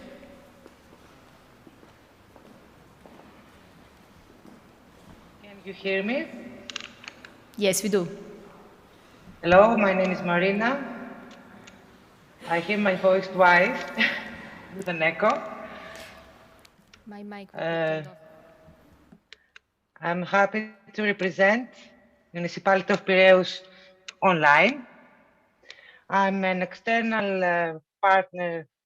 I'm an environmentalist in the Municipality of Piraeus. I'm a partner at the Harmonia project. I will present you briefly the project. The person in charge for this is Professor Julia Georgi. She was with us before, but she had to take a flight to Greece because we have the third consortium meeting on Thursday. So, some words about project. Project as uses nature for urban regeneration with and for citizens.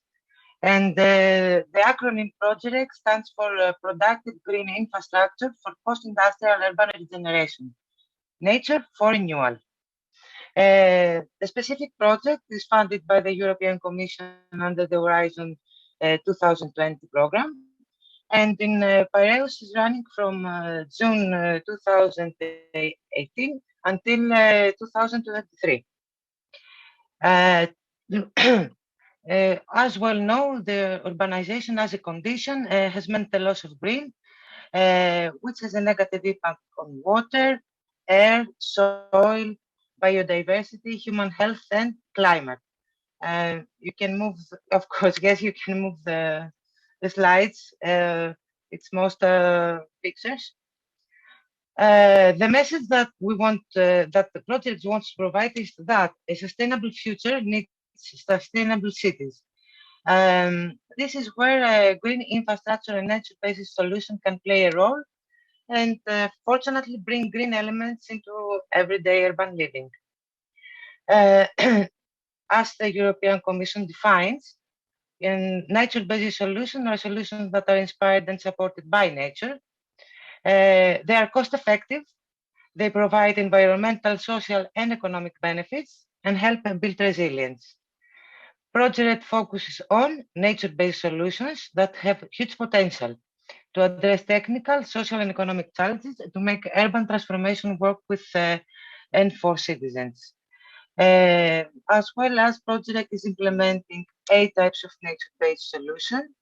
And finally, I won't take more of your time. Piraeus will involve the local community in pollinator in 2 types of nature-based solutions: the pollinator monitoring protection, fostering throughout, and its green corridors. The green corridors being created in Marie Curie Street in Piraeus, and they're trying to get more people to get involved, schools, students, citizens, and raise awareness.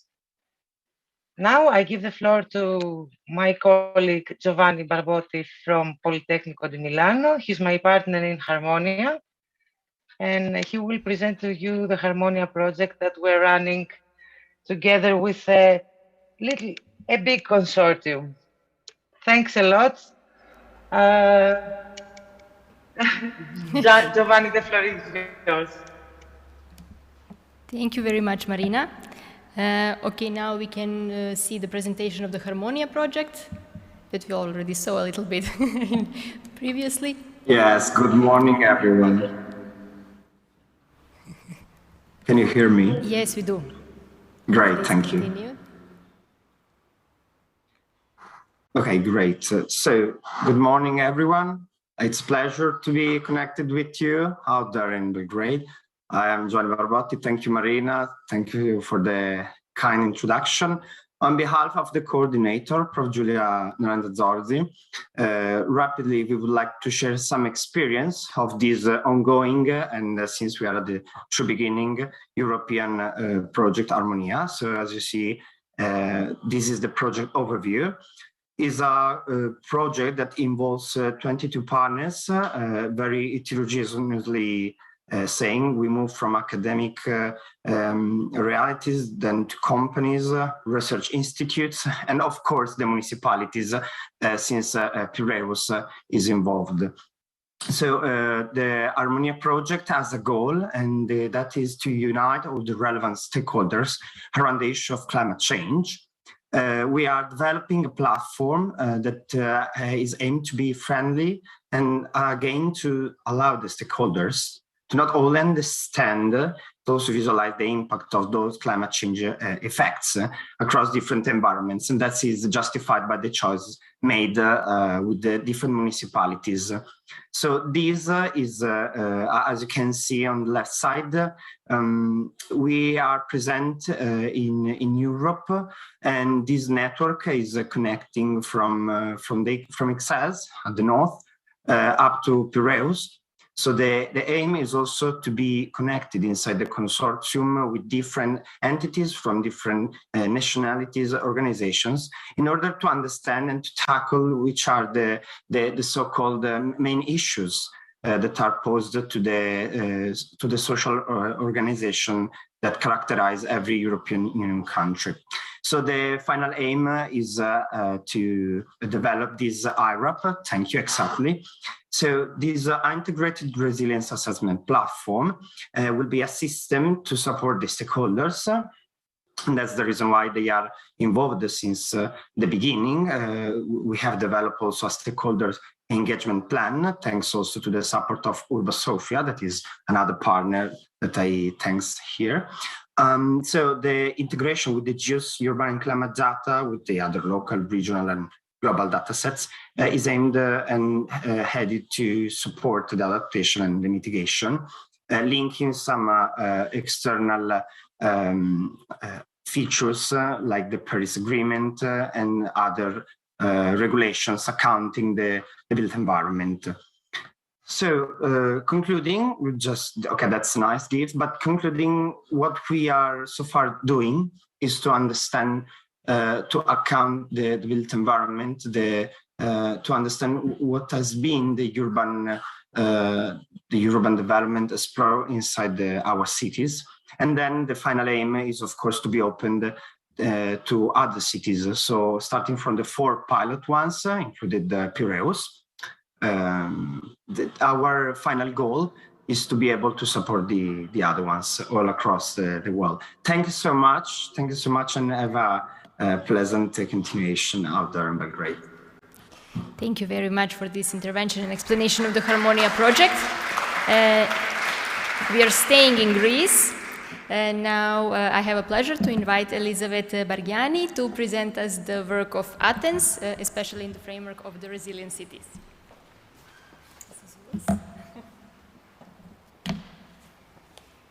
Right. Okay. The presentation, so you just... Oh, perfect.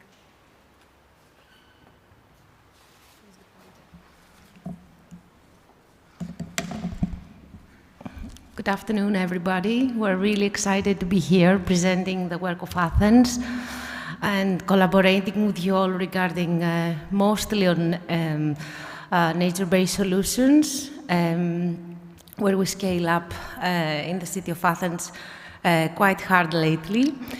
So, can I have the next slide, please?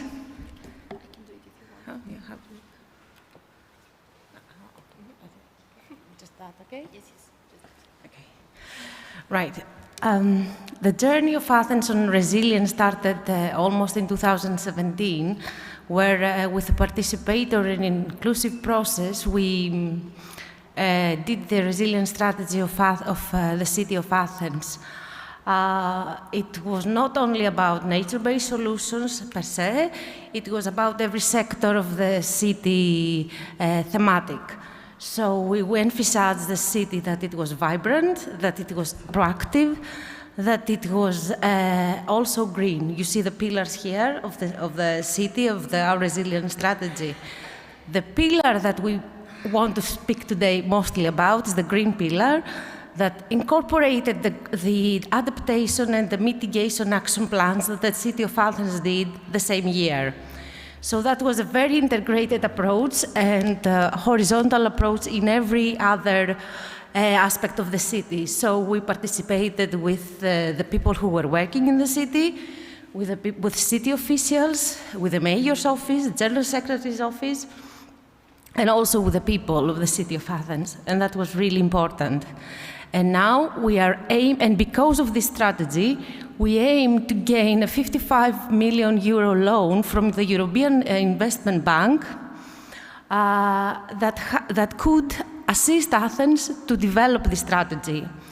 So 5 million of which were exclusively on natural-based solutions.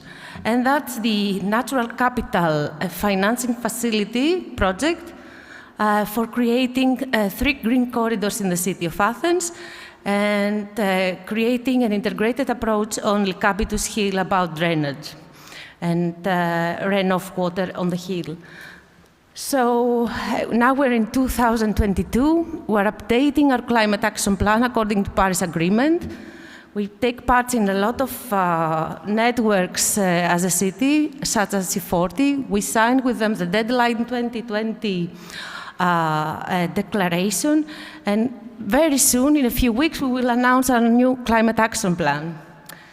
But what's happening regarding the green spaces and the effect that they've got in the city of Athens with temperatures and the populations, because it's not just a one-way approach. It's not just about increasing green spaces because we love green per se, but you know, it's really interesting that study we did in 2017, we overlaid some layers of maps regarding the vulnerable populations, the areas that were hit, that had the most heat pressure, and the green areas.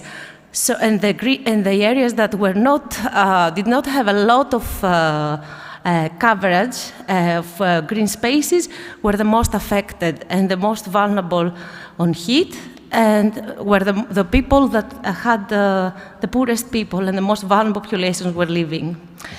So that's a basic thing that it does affect our city and the way it works. Athens is a very densely populated city. It's not only very densely populated in numbers, you know, it almost has 80% of covered unsealed surfaces, so that's a huge problem. So in every aspect of what we do, we try to incorporate nature-based solutions, even if it's energy, if it has to do with mobility, which goes hand in hand, in our case especially, with creating more green spaces. Even if it's on digital event transformation, because we want to help and monitor and take the most out of it. For example, recently we monitored all the 3 avenues of the city. I don't know if you can see the slides very well, if you can see the images. Yes, thank you.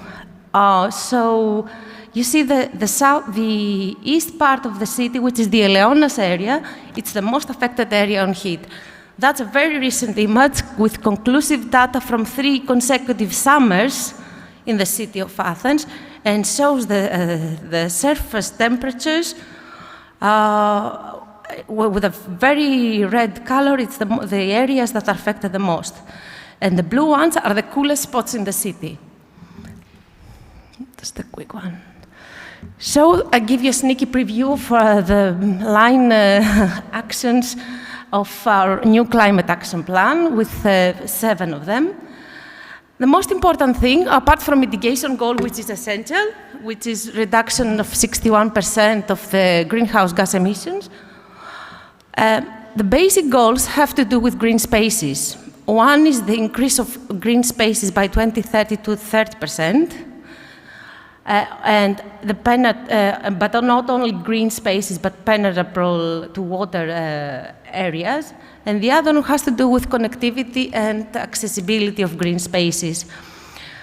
We aim to provide to 70% of the population of Athens 50-minute walk from their house to a place that it has ecosystemic value. We just were informed a couple of weeks ago that our application for becoming a climate neutral and smart city on the EU mission was successful. So Athens is one of the 100 cities that are actually going to take this journey and take quite a lot of funding making the city a neutral city, a climate neutral city, and a smart city. Our aim is to try to incorporate as much as we can nature-based solutions in this approach and these fundings that will come out occasionally. Not occasionally, on a regular basis, I think. But let's go on what we do and what we're planning, just to give you a rough idea. There are some the things that we do regarding increasing the green spaces. There's one great project which we call it double regeneration, and it has to do with making a new park in the area that you saw super red on the map, the Eleonas on the east side of the city. So there's going to be a stadium over there with about 200,000 square meters of green space in this area. And another central space in the city of Athens, where the old stadium was, is going to be demolished, and it's going to be a connection with the hill of Lycabitus and the central, very densely built-up area of Athens. So that's a huge project that is designed right now, and we're going to have some results in a few years, some ready big green spaces in the city center. So that's about big spaces. But there's also some other small spots of green that we have the pleasure to have ready already. It's like pocket parks, as we call them.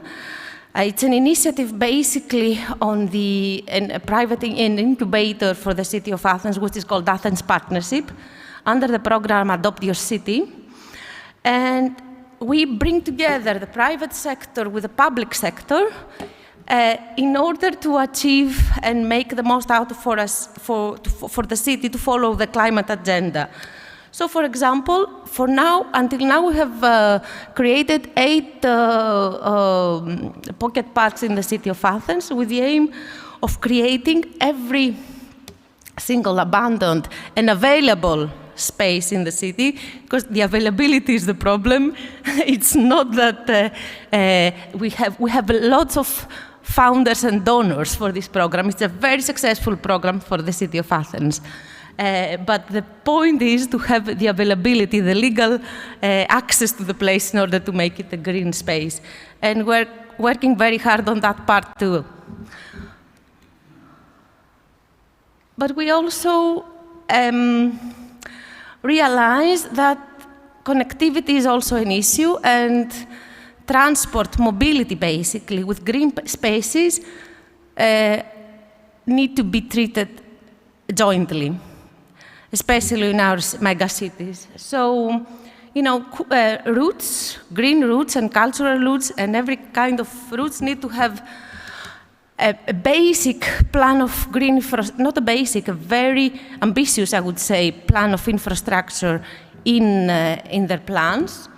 So for our case, for the city center, we have started doing the Great Walk, which is a very ambitious plan connecting all the cultural places of Athens, which are quite a lot in the city center, connecting to the city center and vice versa. And this is happening right now in the city of Athens, and we hope it will extend up to the Platos Academy Park.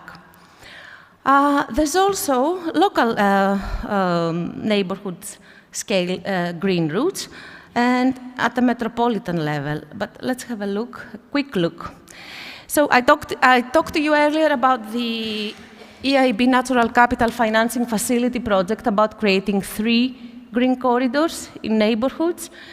We chose areas that are especially affected by heat and storm water and floods and flash floods.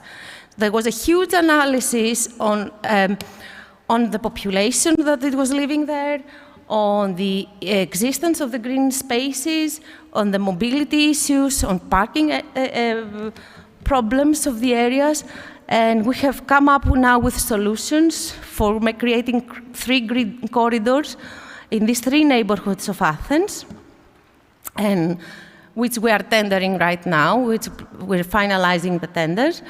And also, having done the program Lycabitus, which was a stakeholder engagement program, a research program with universities regarding the future of the hill,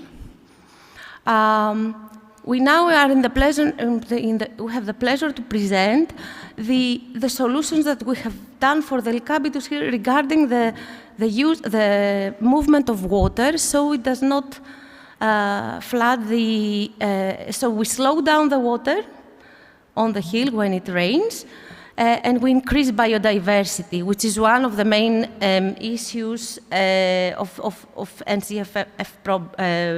the NCFF project. And last but not least, I would also like to tell you a few words. This is the least mature project of all that we are doing.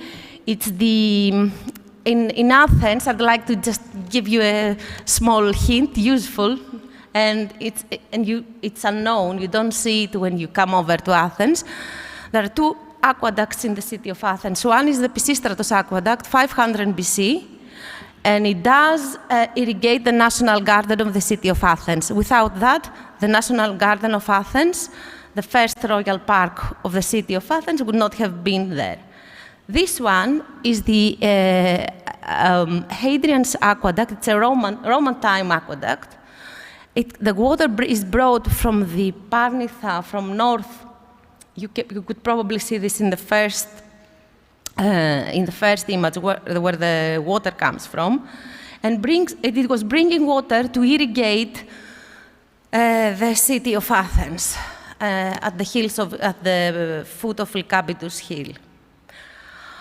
This it still brings water in the city of Athens. We have 1.5 million cubic meters of water every year. So it's a source, it's a valuable source for the city that at the moment is not used. And it runs not only the city of Athens, not only the municipality of Athens, there are so many neighboring municipalities that go through it before it reaches Athens.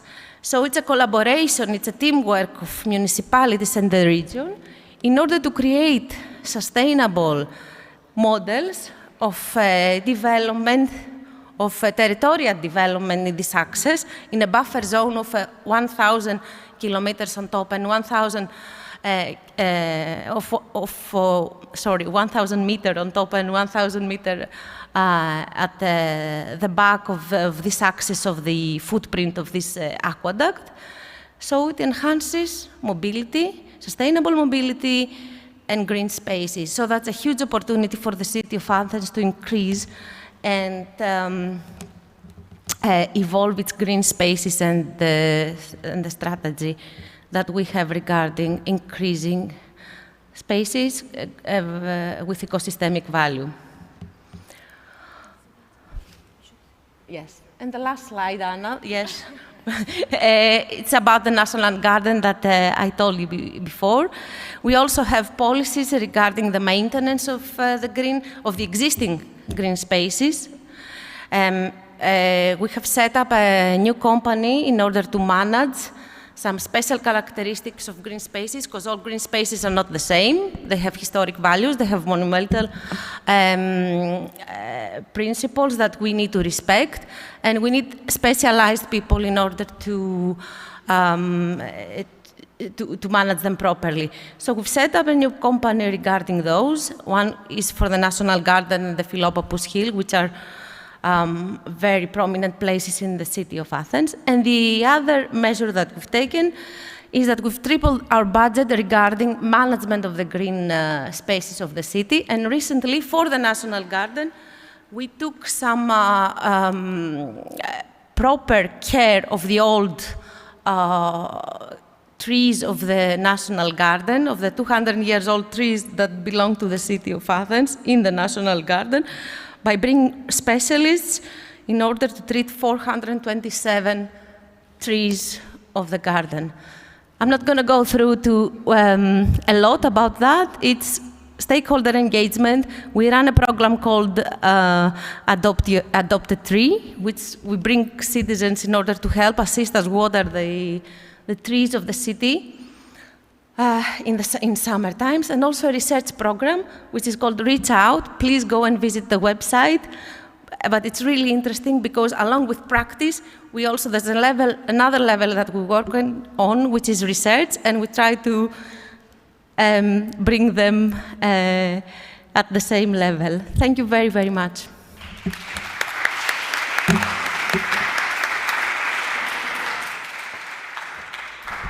Thank you very much, Elizabeth. Very elaborative presentation with a lot of important issues tackled. Now I would like, sada ću pozvati Ivu Bedenko iz grada Zagreba da nam prezentuje iskustva u okviru Progirek projekta koji se već pominjao ranije, pominjaće se i kasnije. Grad Zagreb je tu vodeći grad, zaista sprovodi rješenja zasnovane na prirodi i sada ćemo čuti nešto o njihovim iskustvima o tome.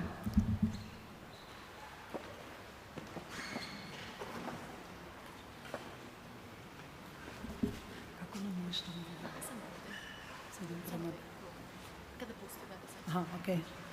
So, hello everybody. I'm going to speak English on regard of the other co-panelists. I thought we were going to all sit here, so I was the only one. That was a bit awkward. It's really a pleasure to be here. I haven't been to Belgrade since 2000. And it also has been a pleasure, and it's been very useful to hear about the UrbanByNature hubs, because it wasn't clear to me what is the point of it, or just more webinars, but it seems that it can be really useful and it can be a great way to share our experience, because it's really about experience sharing.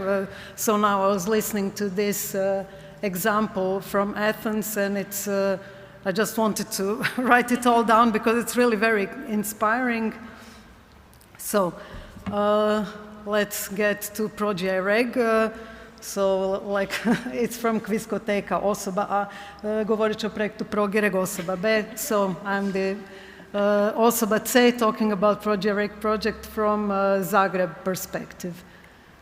So first, I guess more than half of the people here know about Zagreb, but just to give a quick overview, Zagreb is a middle European city of 800,000 inhabitants. It's very green. It's situated between a mountain, which is a nature park, and the Sava River plain. So there is a lot of greenery overall. If you take the whole urban area, it's 70% green. But of course, then you have the urban core, which has a different ratio, and it's suffering from climate change, as is Belgrade, as is the most of the region and the most of Europe.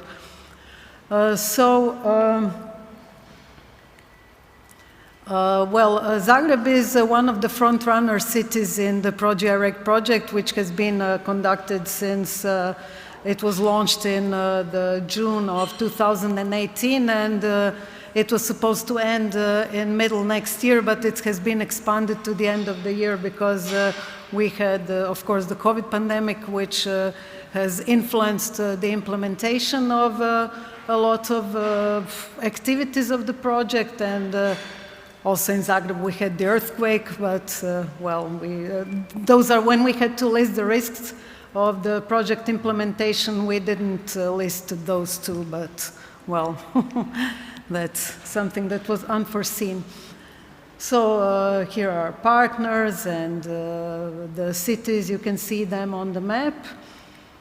And this is an overview of Zagreb Living Lab. So about the project, everybody was saying something about it, but the idea of the project is sort of reclaiming of the old industrial areas by green solutions, and it happens in every city on a particular way. It's very individual.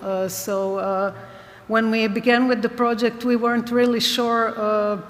First, it was the first time that we heard what NBS is, and then we had this ambitious plan that was based on a study that the architecture faculty has done for Sesvete. But then when we started implementing, when we started the co-design process, we realized that it's not going to work like we thought it would. We had some obstacles, but luckily we were, and this is very important, when we realized that some of the activities that were supposed to be like the main ones in the project were not going to be implemented, then we we already had a plan B because it was really important to do something because we had this great opportunity and it would be really a shame not to utilize that money and to do something that's good for the city and that can be interesting and educational for others.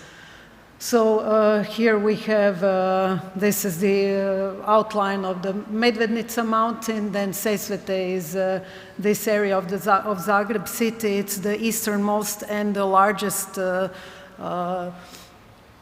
općina. Okay, the largest, municipality, thank you. The largest municipality in Zagreb, and so the whole idea of the project was to reuse and to reclaim this industrial area, which is practically in the center of Sesvete, and it's been fenced off and people are not able to see it, people are not able to use it, and actually if you observe it geometrically, it's the perfect center of Sesvete. So, of course, there are studies with public buildings and everything, which is just too ambitious for a project of this size and this budget and this political will sort of going on. So we sort of decided to start something because you had this area which was unusable, which was unapproachable, which had no form, and we started to implement something there. So, and just one more thing for the context is Zagreb has had for almost 10 years an urban gardens project which was very successful, and people are really using those gardens, and they are, there's always more demand than supply, so it's a very good project that tackles green areas and urban food and social connections. So we sort of expanded on that in ProGREG. So we had in our plans, we have an existing urban garden and a new one that was planned. That was in the beginning. But then during the project, we have, through the co-design process, we came with the idea of implementing a therapeutic garden. And luckily, we were able to do it because we had all sorts of obstacles on every imaginable level, but we were really decisive about it. We really decided to do it, so we finally did succeed in that. And so I'm really happy that I can show you these photos. This is actual use of the therapeutic garden, and people can get skeptical and they say like, why do you make a therapeutic garden? Who is going to go there? It's like in the end of the city and nobody will use it. And actually it's really being used, and it's the users are really, we are getting such a great feedback that it's really, it's a great feeling when you get this feedback that something that you worked hard to implement in your project is actually being used, and it's actually bringing so much quality of life to people who are using it. So. And we have the permission to show the pictures of the users, and they're really regular there. They make sure that none of the plants die, and they grow something. They get to spend time in nature, and it's really like a very good part of the project. And of course, another activity that we were planning to do was to transform the former restaurant building into a community hub with green walls and roofs, and it just didn't happen because another city office that was taking care of that, they just couldn't get the budget, and we were just losing time. And then we decided to also utilize Plan B. So we, with another partner, they devised with with the results from the co-design process, they devised a mini urban farm. It's a container building with green roof, green walls, and with the aquaponic installation inside, which is only partly in use because we still haven't succeeded in getting electricity fixture. So they are using as much, they get some amount of electricity by a solar panel, but just to operate one unit. And of course, it's also educational because they are trying different kinds of cover of the green roof and different kinds of plants for the green walls, and they are doing right now during the month of May this partner of ours have organized educations for the public about circular economy, about short supplies of food, about all these things that people have heard about but are not really sure what it means. So they are giving them hands-on education on the site. I've been to one and it's really super interesting and very educational. So after that you want to make your own compost and everything. And of course, a very important thing about the project is involving the public from the very beginning.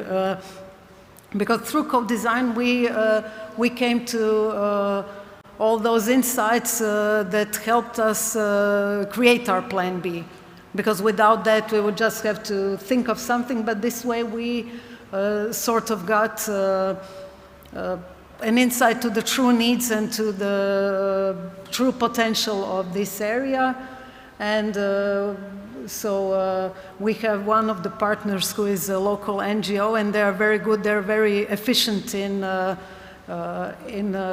connecting those people and in sharing the project results and inviting them to all sorts of activities that are connected to the project, some more loosely, some more directly. So this is really very important for the project success. And we have some more activities, but I just wanted to show you the ones that are really being implemented, because as we know that a picture is worth 1,000 words, so we'll talk about the next ones on our webinar, I guess. Okay, thank you.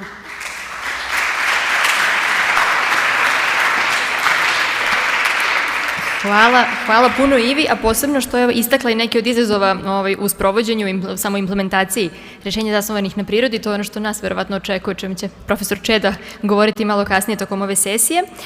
Sada bih pozvala Branku Knežević da se uključi online kao panelista i da sa nama podeli iskustva i planove grada Podgorice. Dobar dan, Ana. Dobar dan, Branka.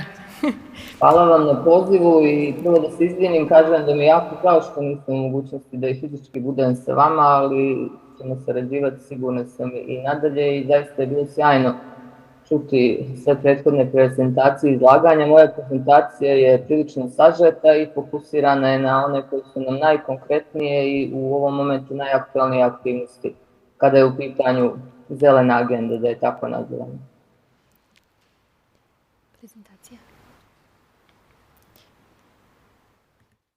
Znači, ovdje su navedene ukratko osnovne informacije o Podgorici, koja je glavni grad Crne Gore i koja je smještena u centralnom dijelu države i zauzima teritoriju od približno 1500 km2, što je nešto više od 10% površine Crne Gore.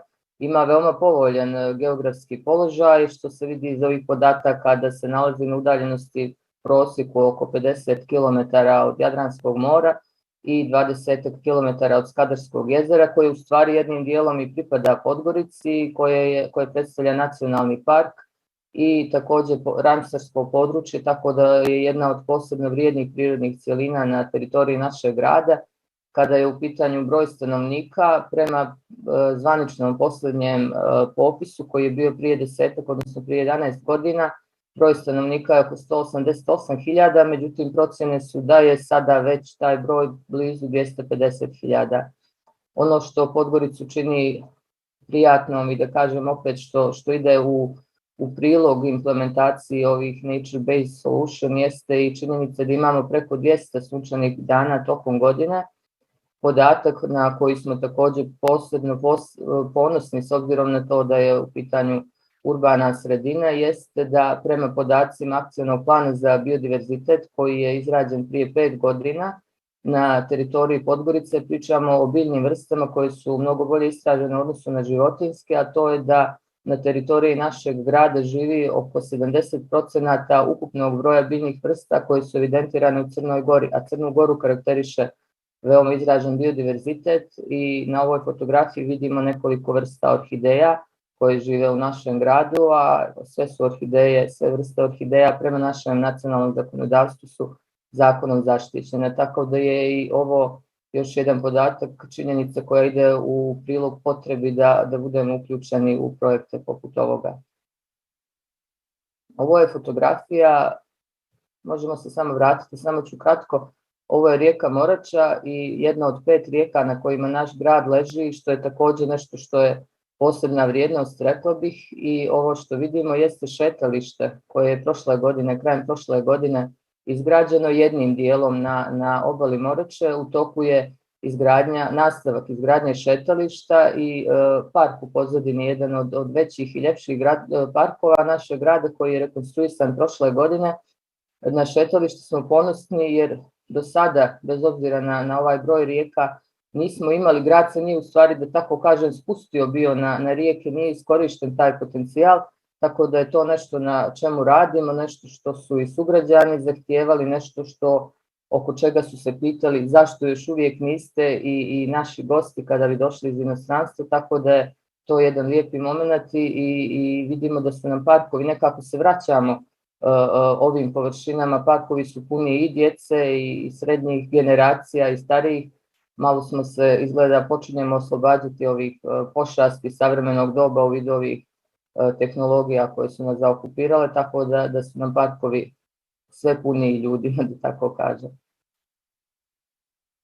I ovo su aktivnosti koje su, ono na čemu je akcenat kada su u pitanju takozvane zelene aktivnosti, jeste proširenje zelenih površina, nešto što je kao jedna od ključnih aktivnosti prepoznato strateškim dokumentima glavnog grada i onih koja se odnose na unapređenje kvalitete vazduha, na sniženje nivoa buke, monitoring vazduha i monitoring buke koje sprovodimo od 2014. odnosno buke od prije 2 godine, kao jednu od ključnih aktivnosti koja doprinosi unapređenju kvalitete vazduha i redukciji nivoa buke jeste upravo ozelenjavanje i na osnovu smjernica izvještaja o monitoringu i ostalih strateških dokumenata poput akcionog plana o buci u životnoj sredini, poput lokalnog plana zaštite životne sredine, strategije adaptacije na klimatske promjene.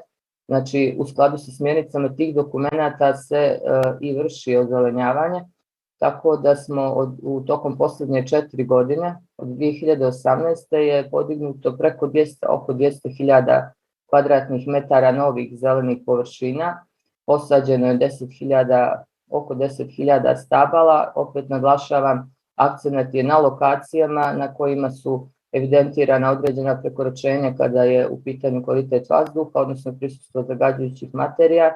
Podignuto je 13 novih parkova. Izvinjavam se. Sugerišu da malo sporije govorim, prevodioci. Znači, podignuto je 13 novih parkova i 46 igrališta za djecu i na fotografijama na prezentaciji su ilustracije malog broja ovoga što je lokacija na kojima su realizovane ove aktivnosti. Mikro 020 je jedan nama jako dragocjen projekat i koji potvrđuje ono što smo čuli kroz prethodne prezentacije, a to je potreba da se sugrađani aktivnije uključe u sve aktivnosti koje podrazumijevaju unapređenje kvalitete životne sredine. Ovaj projekat podrazumijeva revitalizaciju prostora koji predstavljaju takozvane urbane džepove, odnosno zapuštene prostore koji ni estetski ni funkcionalno nisu predstavljali ono što bi trebalo da budu.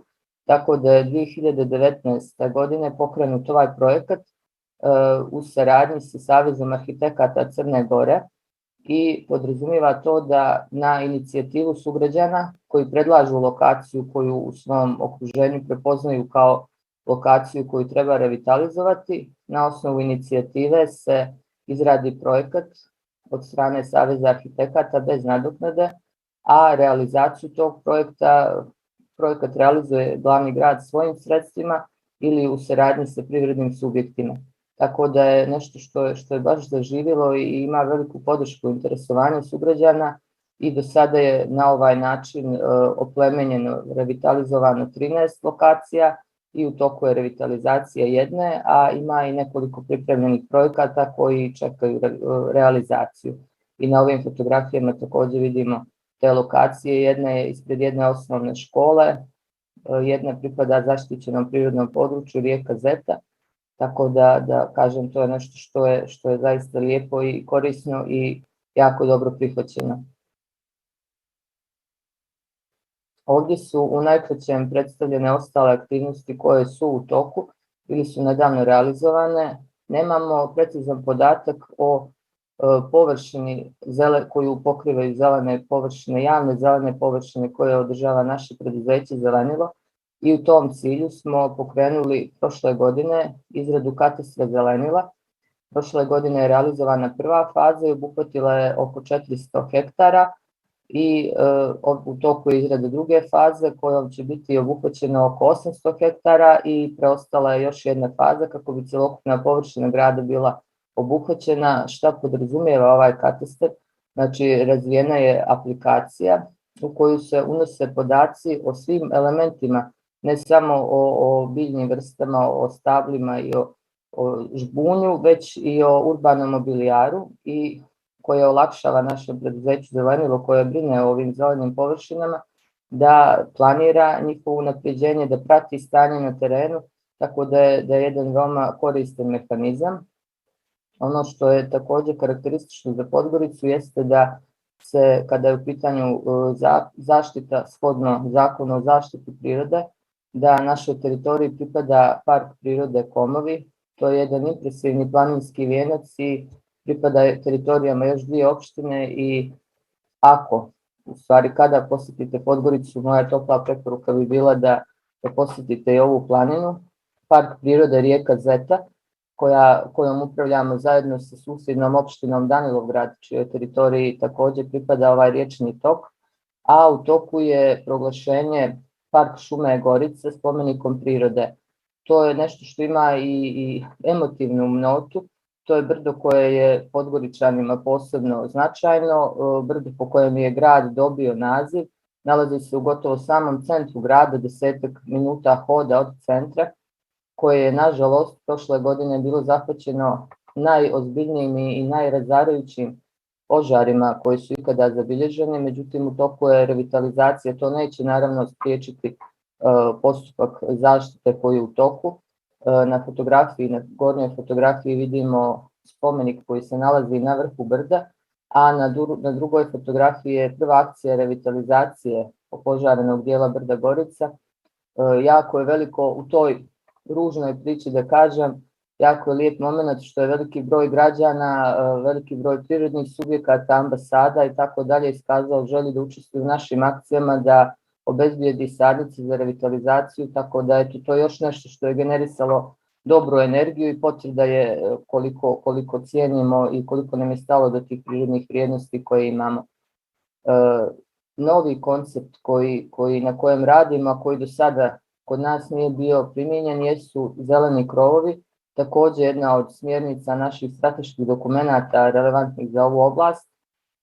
Prošle godine smo aplicirali za dobijanje sredstava u okviru City Gap fonda i s obzirom na koncept i prirodu projekata koje finansiraju, bilo je moguće da apliciramo za izradu pre-feasibility studije kojom će se sagledati potencijali grada, mogućnosti implementacije ovog koncepta. Također će biti akcenati na aktivnostima ublažavanja efekata toplotnih ostrva, tako da nas jako raduje što ćemo i ovaj koncept razraditi.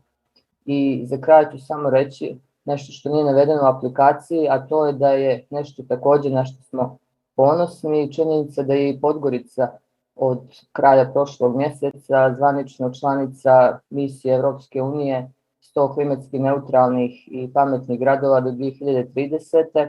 To je nešto što nas veoma raduje. Imamo i malu tremu od toga s obzirom na zahtjevnost aktivnosti koje nas očekuju, ali ipak akcent stavljamo na prilikama koje članstvo u ovoj misiji omogućava, kao što je i ovaj događaj i budući kojem danas prisustvujemo, a to je razmjena iskustava i znanja, definisanje novih aktivnosti, tako da je to. I tome se veoma radujemo.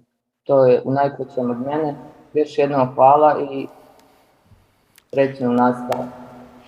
Hvala vama, Branka, veoma. I čestitke zaista za izbor u jedan od 100 klimatski neutralnih gradova i Sarajevo također u toj grupi čestitamo svim gradovima koji su dobili to priznanje, recimo. Ovom prezentacijom zapravo završavamo ovaj pregled iz perspektive jedinice lokalne samouprave, to jest gradova, i počinjemo jedan panel gdje ću se ja zamoliti kolege da budu vrlo koncizni i dinamični, jer već postoje toplo i svi smo malo umorni, i pozvala bih paneliste zapravo da sednu za sto. Iva je potpuno u pravu, malo jeste čudno kada je sto prazan, imamo ovako sjajne govornike. Možda one koji tek treba da govore, ja bih pozvala možda Marka Akrija, Dijanu Vuletić, Belmu Pašić, profesora Čedu Maksimovića i Tanju Odnađević. Dodat ćemo ovu jednu stolicu. A moja koleginica Ksenija će moderirati ovu sesiju, ona će se predstaviti. Izvolite, dobar dan svima. Ja sam sad Anin dvojnica, također iz Cevosa, i moderirat ću ovaj deo sesije jer je Ana među govornicima. Kad budemo spremni.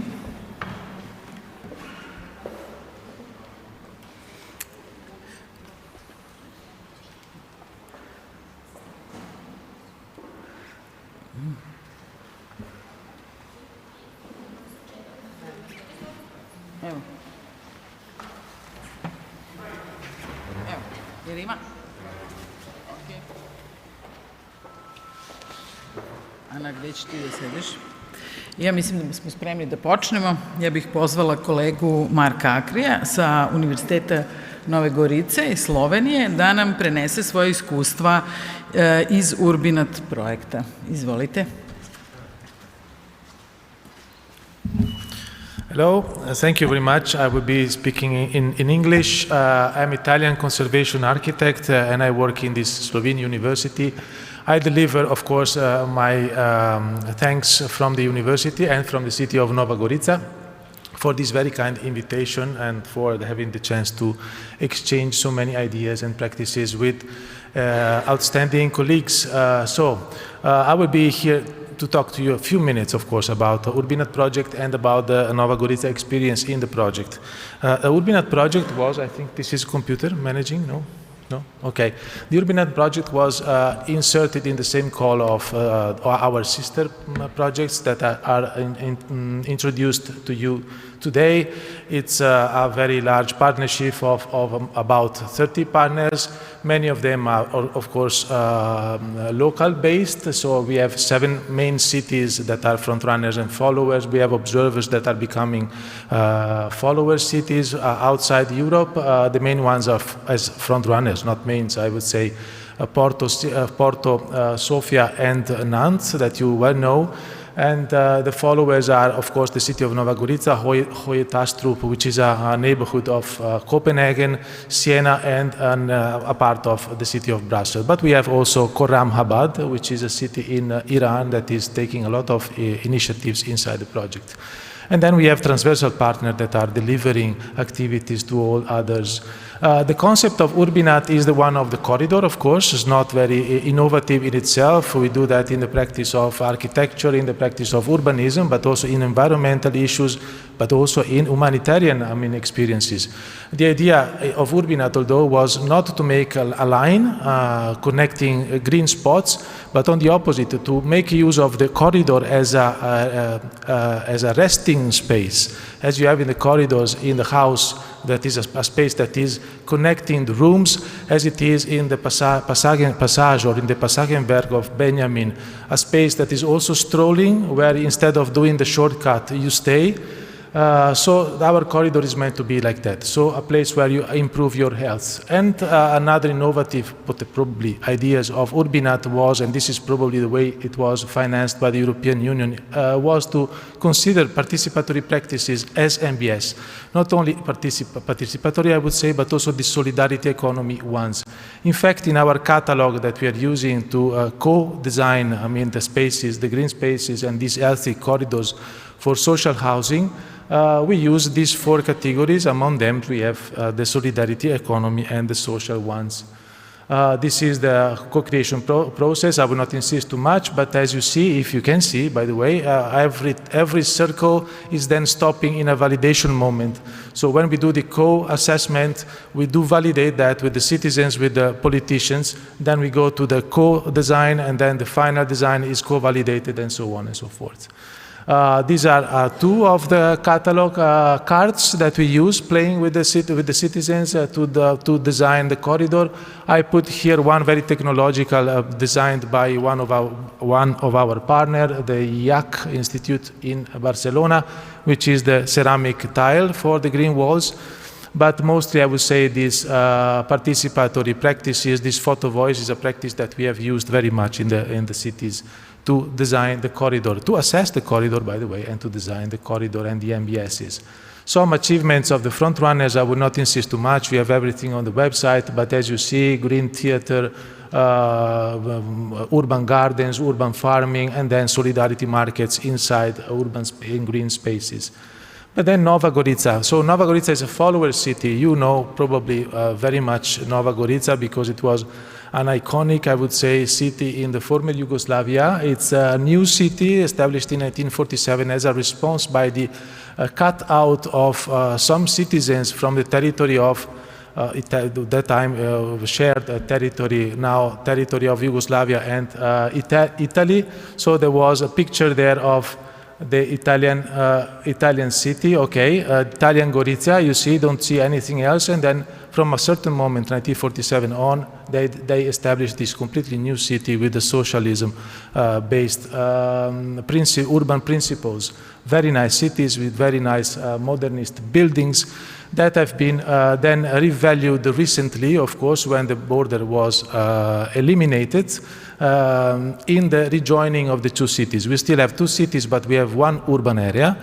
We have a sort of shared citizenships and a lot of efforts to do common services. One of them, came out with this awarding of the Culture Capital 2025 that was recently given to Nova Gorica, but a candidature was produced together with the city of Gorizia. The corridor. So as you see that on the bottom left, I put here a lot of pictures of all the things that we have done, especially the co-assessment. If you can see some of them, it was just to give you an idea that a lot of these practices are already in place. So the city of Nova Gorica was already displaying nature-based solutions, although they were not probably aware of the fact that there is a new category established at the European level. But we also know that, especially those ones that are dealing with historic environments as me, we know that MBS is just a new, let's say, label to something that was existing for centuries. For example, water draining and management is something that Romans were already doing. There was an example here in Greece. Or, the green facade, they were existing for centuries in medieval cities, as well as the porches and the green roofs, etc. So it was just to tell you that actually there was an awareness of the fact that these solutions were already in place. But the corridor in Nova Gorica was meant actually to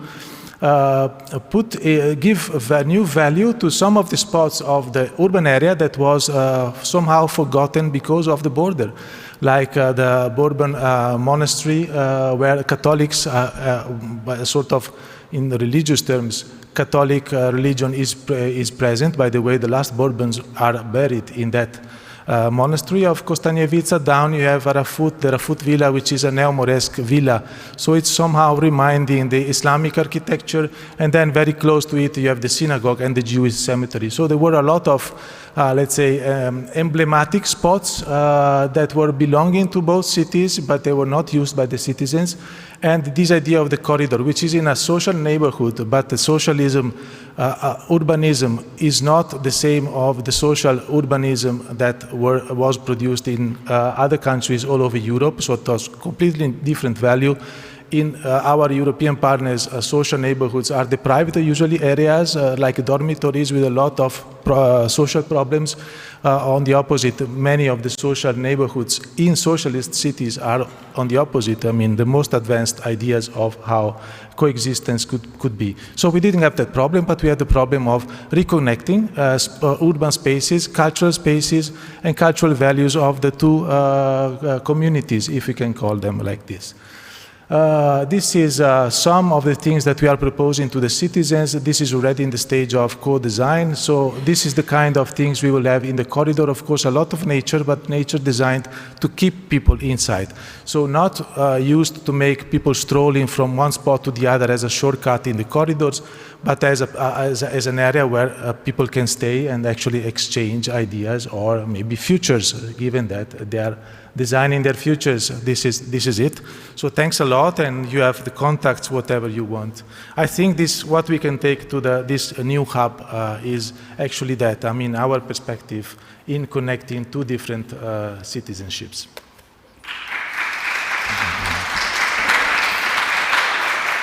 Zahvaljujemo Marku na ovom inspirativnom pregledu Urbinat projekta i sada bih pozvala naše komšije iz Hrvatske, Dijana Vuletić iz Hrvatskog instituta za istraživanje šuma, ili tako, jel, prevedeno, da nam pokaže Clearing House projekt. Hvala lijepo. Hvala lijepo. Evo, ja ću pričati na hrvatskom, što je većina kolega ovdje će razumjeti to vjerojatno lakše nego engleski. Ne znam, hoće početi prezentacija.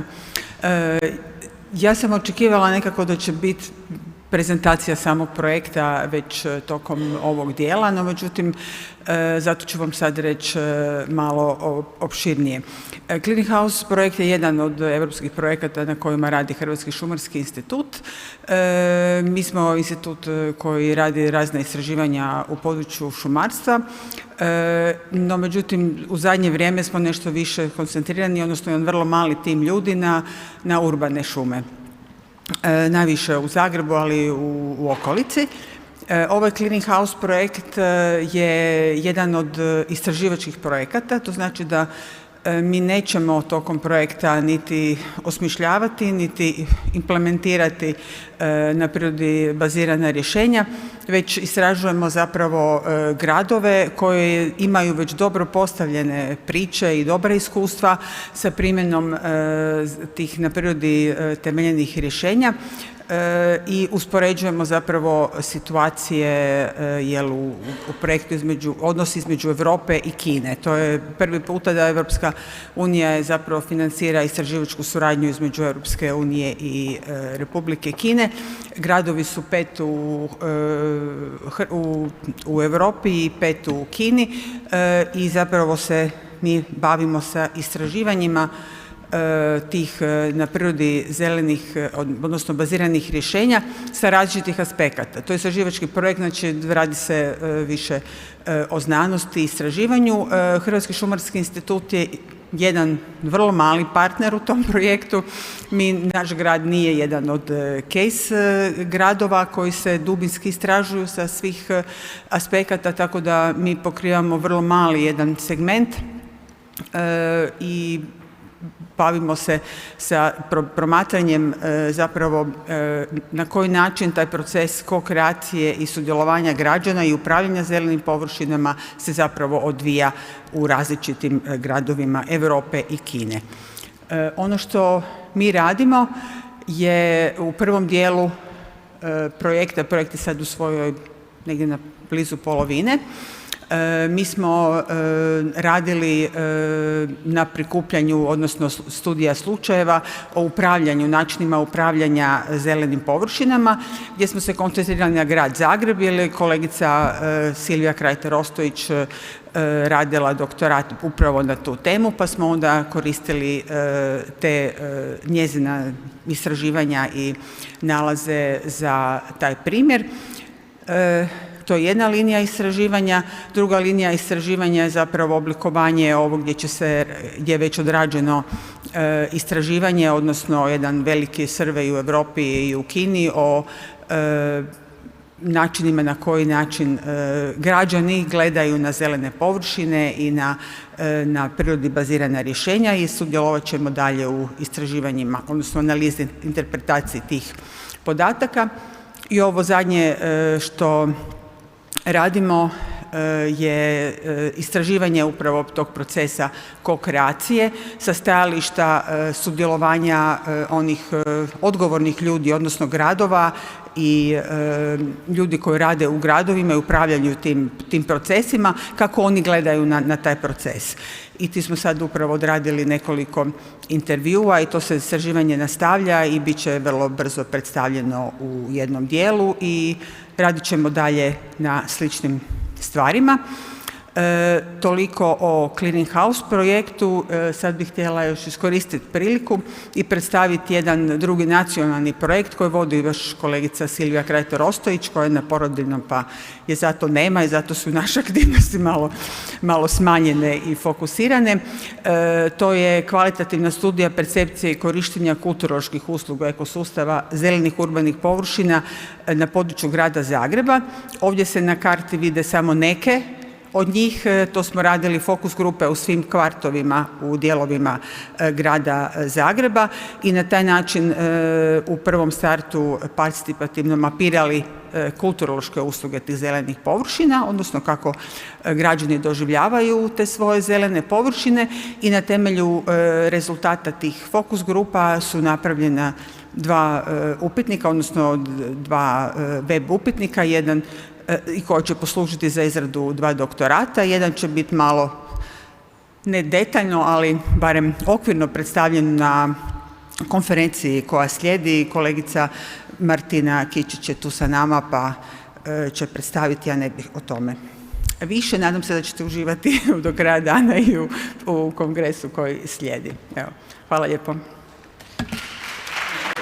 Zahvaljujemo Danijeli, a sada idemo u lepo Sarajevo, u Bosnu i Hercegovini. Pozivam Belmu Pašić, to je Sarajevska regionalna razvojna agencija, da nam predstavi Connecting Nature iskustvo projekta. Hvala vam. Dobar dan svima.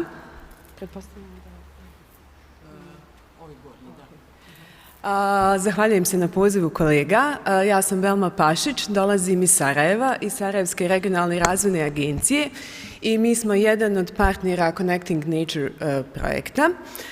Ovo je naš prvi projekat u kojem smo učestvovali, a koji je finansiran iz Horizon 2020 projekta.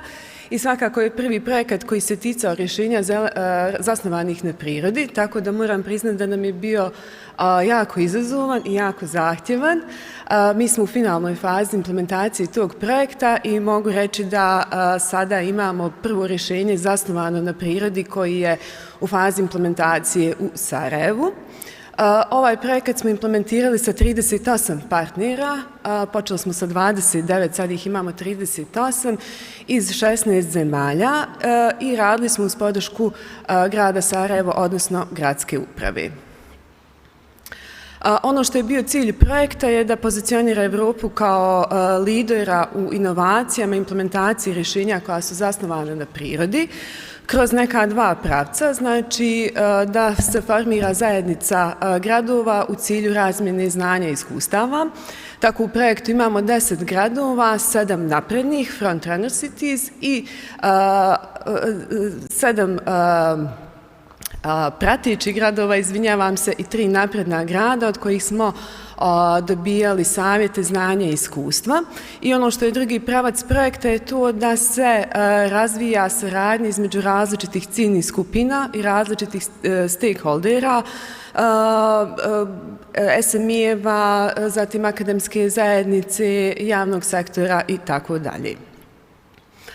Koje su to projektne inovacije? Ja ću ih samo ovdje kratko pobrojati. One su sve dostupne na sajtu projekta. Znači, mi smo kroz projekat razvili Connecting Nature okvir koji se sastoji od 7 elemenata koji možete vidjeti na desnoj strani slajda.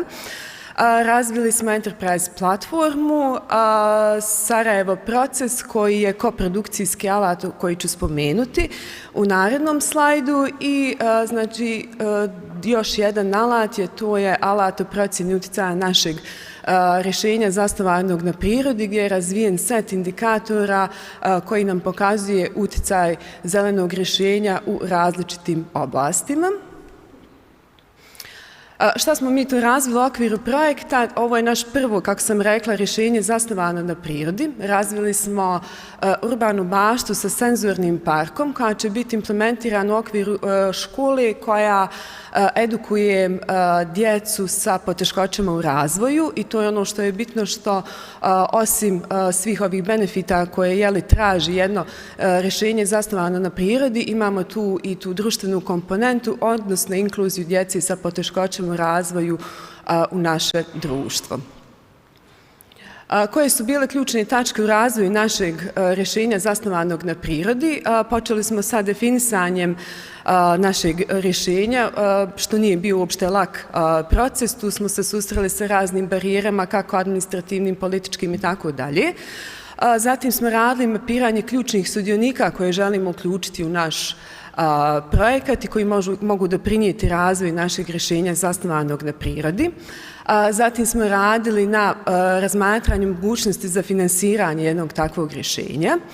Razmjenjivali smo iskustva sa Glasgowom koji je bio naš grad koji nas je pratio i koji je davao nam savjete. Radili smo koprodukcijski alat Sarajevo proces koji je razvijen u okviru ovoga projekta i svakako trening program koji je služio za procjenu utjecaja našeg rješenja zasnovanog na prirodi. Kako to izgleda na Connecting Nature okviru koji je razvijen u okviru projekta, tu su ključne tačke koje možete vidjeti koje idu u fazama planiranja, fazi implementacije i fazi održavanja. Mi smo trenutno u fazi implementacije i približavamo se kraju kako i projekta, tako i implementacije našeg rješenja zasnovanog na prirodi. Connecting Nature okvir se sastoji od 7 elemenata. Ja sam izdvojila namjenski jedan element, to je element koprodukcije koji je nama bio poprilično značajan u razvoju našeg rješenja. O čemu se tu radi? U okviru projekta razvijene su alati i metode koji na kreativan način povezuju ljude sa prirodom i različite ciljne skupine. Mi smo to u projektu nazvali Sarajevski proces, sastoji se od ove 4 metode koje su navedene na slajdu. Mi smo ove metode testirali prilikom javnih konsultacija kada smo uradili prvi dizajn našeg rješenja zasnovanog na prirodi i prošle sedmice smo imali radionicu gdje smo primijenili ove metode sa 2 ciljne skupine, to su bili osobe 3. životne dobi i djeca sa poteškoćama u razvoju na način da obezbijedimo njima druženje i povezivanje sa prirodom. Kao rezultat koprodukcije u toku razvoja našeg rješenja zasnovanog na prirodi urbane bašte i senzornog parka mi smo uspjeli uključiti razne stakeholdere, kako javni tako i privatni sektor, akademsku zajednicu, medije, mala i srednja preduzeća i ono što je posebno značajno uspjeli smo obezbijediti finansiranje našeg rješenja zasnovanog na prirodi manjim dijelom kroz projekat, a većim dijelom od strane međunarodne organizacije, to je UNDP koji finansira samu realizaciju naše urbane bašte. Koje su to snage koprodukcije? Nama je obezbijedilo legitimnost samog procesa zato što smo uključili i javni i privatni sektor. Uspjeli smo angažovati lokalne aktere u tom procesu, uključili smo i ključne stakeholdere i primijenili smo inovativni pristup kako bi oni što više bili angažovani u sami dizajn, a zatim implementaciju našeg rješenja. Moram priznati da to nije bio jednostavan proces. Susreli smo se sa nekim izazovima. Budući da je ovo naš prvi projekat, a tako i u Bosni i Hercegovini jedan od prvih projekata koji se tiče rješenja zasnovanih na prirodi, Susreli smo se sa manjkom znanja o ovim rješenjima.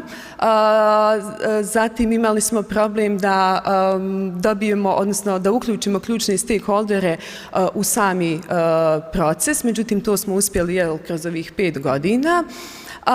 I da koordinišemo različite ciljne skupine, odnosno stakeholdere. Mi ćemo nastaviti koprodukciju koristiti u budućnosti.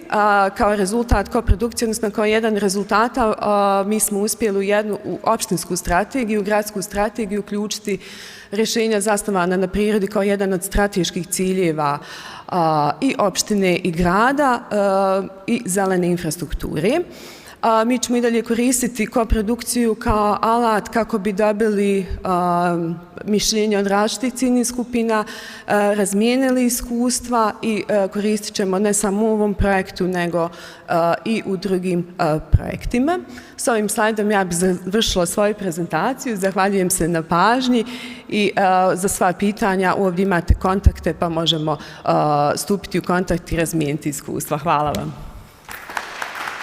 Hvala najlepše. Vraćamo se u Beograd. Ana Mitić-Radulović ispred CEUS-a govorit će o iskustvima ko-kreacije na Clever Cities projektu. Hvala Ksenija, pošto sam ja već dosta govorila i vidjeli ste me, ja ću biti baš jako brza. Samo da vam kratko dam pregled onoga što je grad Beograd radio u onim procesima koje su Maja i Marko Stojičić već spomenuli jutros.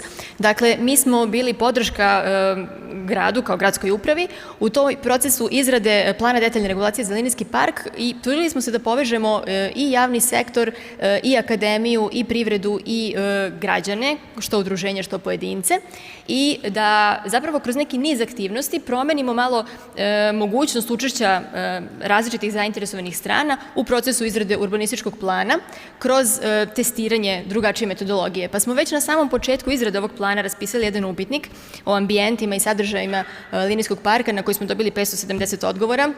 Organizovali smo fokus grupe sa različitim institucijama, napravili smo radnu grupu sa preko 40 institucija rješenjem gradonačelnika, što je bio vrlo dobar potez i zapravo i donalo određenu inovaciju u toj praksi izrade plana i izdavanja uslova.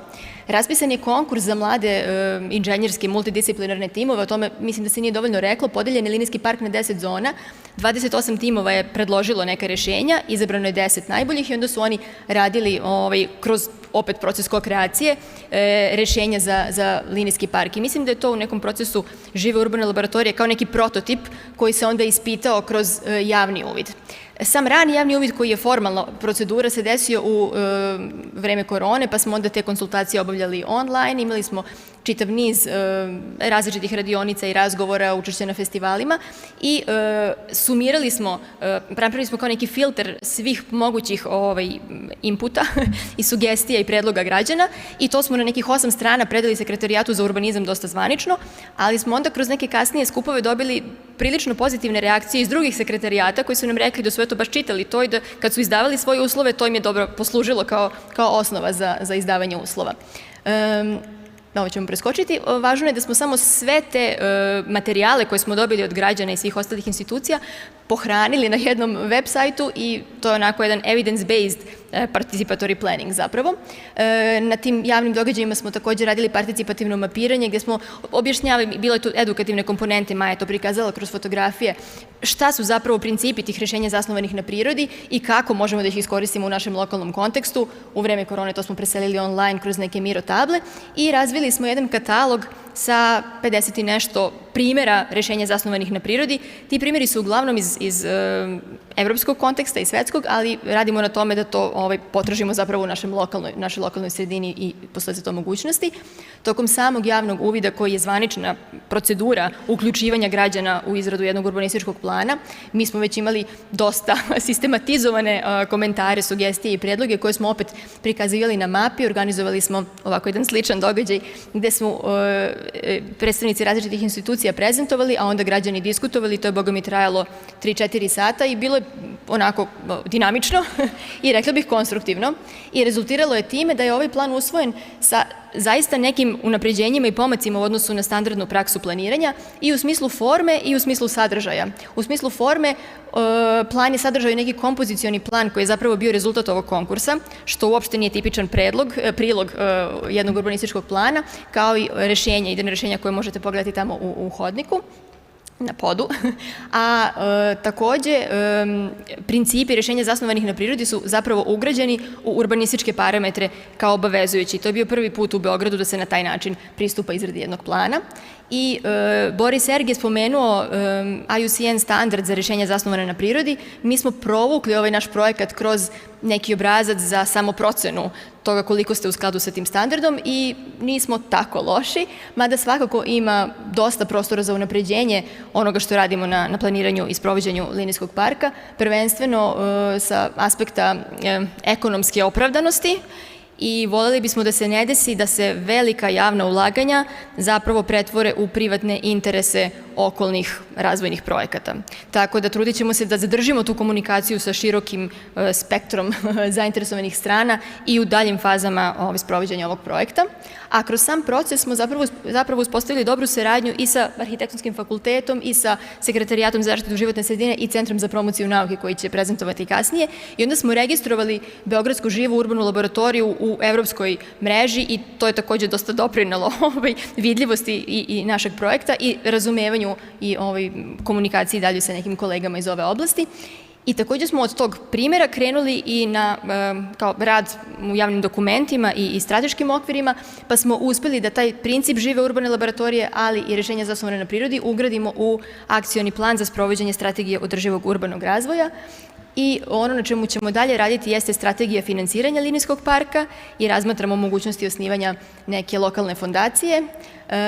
Takođe radimo sa kolegama na promociji urbane poljoprivrede i na tome da to zaista može da se desi jer će kroz urbanističke planove biti dozvoljeno. Na promociji ideje ekološkog indeksa kao složenog urbanističkog pokazatelja koji dovodi do mnogo više zelenila i ekoloških funkcija pri svakoj novoj izgradnji.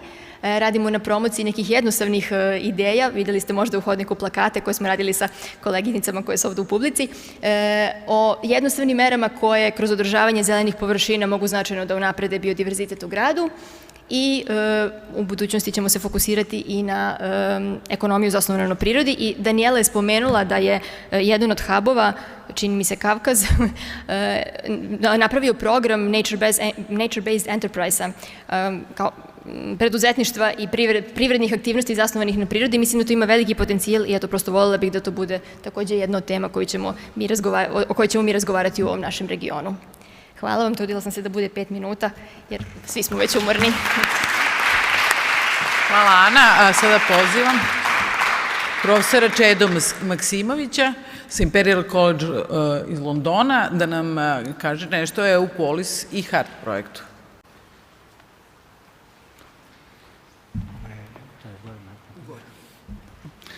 Dobar dan, ja ću izlagati na engleskom pošto imam dosta studenta koji prate ovu sesiju pa će da, a nadam se da prisutni razumeju. I would like to present two European projects, both of them dealing with the nature-based solutions or what we called blue-green solutions. I coordinated a big European project called the Blue-Green Dream between 2012 and 2016, in which we developed methodology for innovative urban planning based on this nature-based or blue-green solutions, but with the emphasis on improvement of public health due to these ecosystem services and blue-green solutions. So these two projects are, one of them is called F-Polis, from the Greek words F and polis, nice cities or cities of well-being. We have a lot of Greek partners, including the Piraeus and Attica region, and Belgrade is front-runner city in both projects. The other one is called Health, coming from the, again, abbreviation from the English text. So essentially, what we want to demonstrate is much deeper, profound entering into the physics of these processes, into the indicators into the mechanism, how these solutions work, and documenting that they have a very positive impact on the public health with the sensors, with the volunteers who will do that, and with the clinical and non-clinical tests of the hospitals in Athens, in Belgrade, and in the other cities. So, briefly, I will go through this. I think FPOLIS is a project with 28 partners, 5 of which are from Belgrade, including City of Belgrade, where we sit today, and with the Mikrolimano and Akti Dilaveri area in Piraeus, and the other 2 cities in Copenhagen and in Poland. And in the other project, which is called HEART, Belgrade, and region of Attica, and the other partner in Europe are frontrunners, and we have follower cities in Italy, in Cyprus, in Colombia, and in China. So essentially, in the FPOLIS, we are building new nature-based solutions, documenting them, developing innovative technology for planning, and then after being implemented, testing, monitoring, and putting together this innovative urban planning methodology in this. Sorry, we have to. Again, Linear Park is one of our demo sites. We have Zone 4, in which we will put a lot of these nature-based solutions and demonstrate. You have seen flooding. In this area, you have seen this Neboj Šakula flooded by Danube, which is what we call fluvial rains in Germany and floods in Belgrade, in Bulgaria. And then we have local pluvial rains here and floods the next street and so on. So completely 2 different processes. We document them, we analyze them, and we devise nature-based solutions to reduce negative impact of this. So the other project is HEART. It is, again, health-related technology, this abbreviation of that, and that project relies on the already existing spots in the city, including the park in Athens, including the Ada Ciganlija in Belgrade, including some other places in Denmark, where we know that these places are good for health, but we want to prove it. We want to put sensors, we want to put the people with health problems, and then we want to include clinical tests and document these positive impacts, and then use this in developing what the health center planning matrix, which is then used, hopefully, by the city planners, including all this participatory co-planning, co-design, and inclusion of these stakeholders. And we have one specific matrix called gender-related.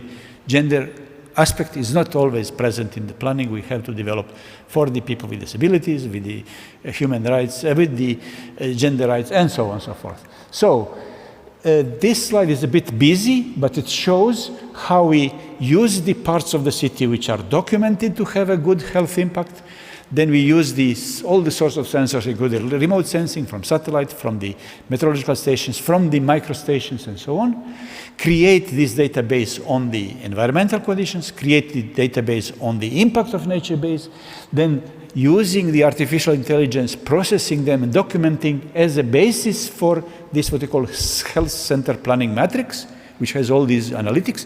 And innovative aspect is that architecture, urban planning, all this is becoming now an analytical discipline, supported by databases, by modeling, by visualization of results, by prediction of the impacts and criteria and all the other. So this is new discipline which raises the level of confidence in these systems, and by that we hope that in the end cities and citizens and the others will have much more confidence. For example, in the Linear Park, thanks to the support of the city and understanding, it was a little bit, in the beginning, a lot of reluctance, but we have 1 kilometer of the area which will be devoted, planted by the trees. We know that they are good for respiratory systems, the other one for cardiovascular system, the other for mental. So it's not that green is nice and it's good for health.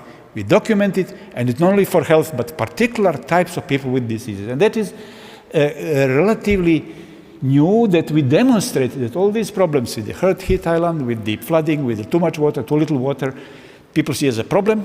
We see it as a challenge in which we develop the methodology and implement in planning. So that is document through these missions, why we do that and how we do that and how we document it and how we will have, you are developing hub, Central Distribution Hub. It is a virtual network, excellent idea.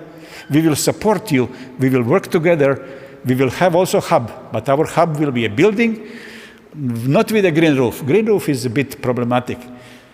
Multifunctional roof garden. Everything we put there will have sensors to document, is it good for thermal insulations, for flood reduction, for the health improvement, and so on. Everything we do must have several functions, including humble trees. So trees, Clive mentioned this morning example from the Phoenix, Arizona. Trees are not just nice to be green and plant many trees. Some trees are very good. Some trees, on the contrary, are not good. They should not be planted in the city because they have negative impacts on people's health, for people with allergy, with people with respiratory problems, and so on. So we have to be very selective which trees, for which purpose, document, and then we go for that, and we know, we suggest to this park in Athens what should be planted there in the area. So conventional silo approach that architects, urban planners, energy people, environmental people work everybody separately. We break this silo and work together, not green roof, but multifunctional roof garden, not flood prone, but flood resilient, not any tree, but selected tree for a particular purpose with documented impacts. And that is demonstrated, as I said, here we will in Linear Park, hopefully, and thanks to Marco and his team, they supported this idea. In the beginning, they were not very convinced, but now they are supporting, and we will have first urban park in Europe devoted to people with cardiovascular diseases. Of course, they will not be healthy if they go there twice in a year, but if they have developed this principle, they will eventually improve that aspect, and then also people with the mental health, where you have water, feature, nice noise, and so on. So, trees, humble trees. We have this European Urban Forum for Urban Forest. Excellent opportunity.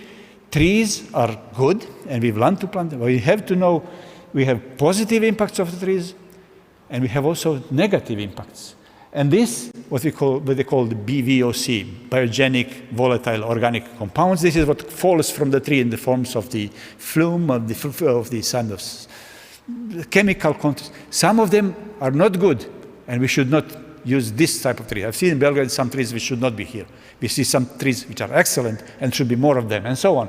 So we have to devise this methodology, and that is one of the demo sites is the park on the other side of the Sava River, near Hotel Yugoslavia, near Zemun, where we will have this small building. There is what we call our eco-educational hub, which will have multifunctional roof gardens, which will have all sorts of the nature-based solutions, and many interventions in the park, including biofilters, including the floating islands, including all the others. Each of them will be documented by sensors, by data collection, and in the hub we will have a research laboratory open for the university, for biology, agriculture, urban planner, civil engineering, and all that, to use this data and further develop documents that the urban nature-based solutions are not just there to be nice and so on.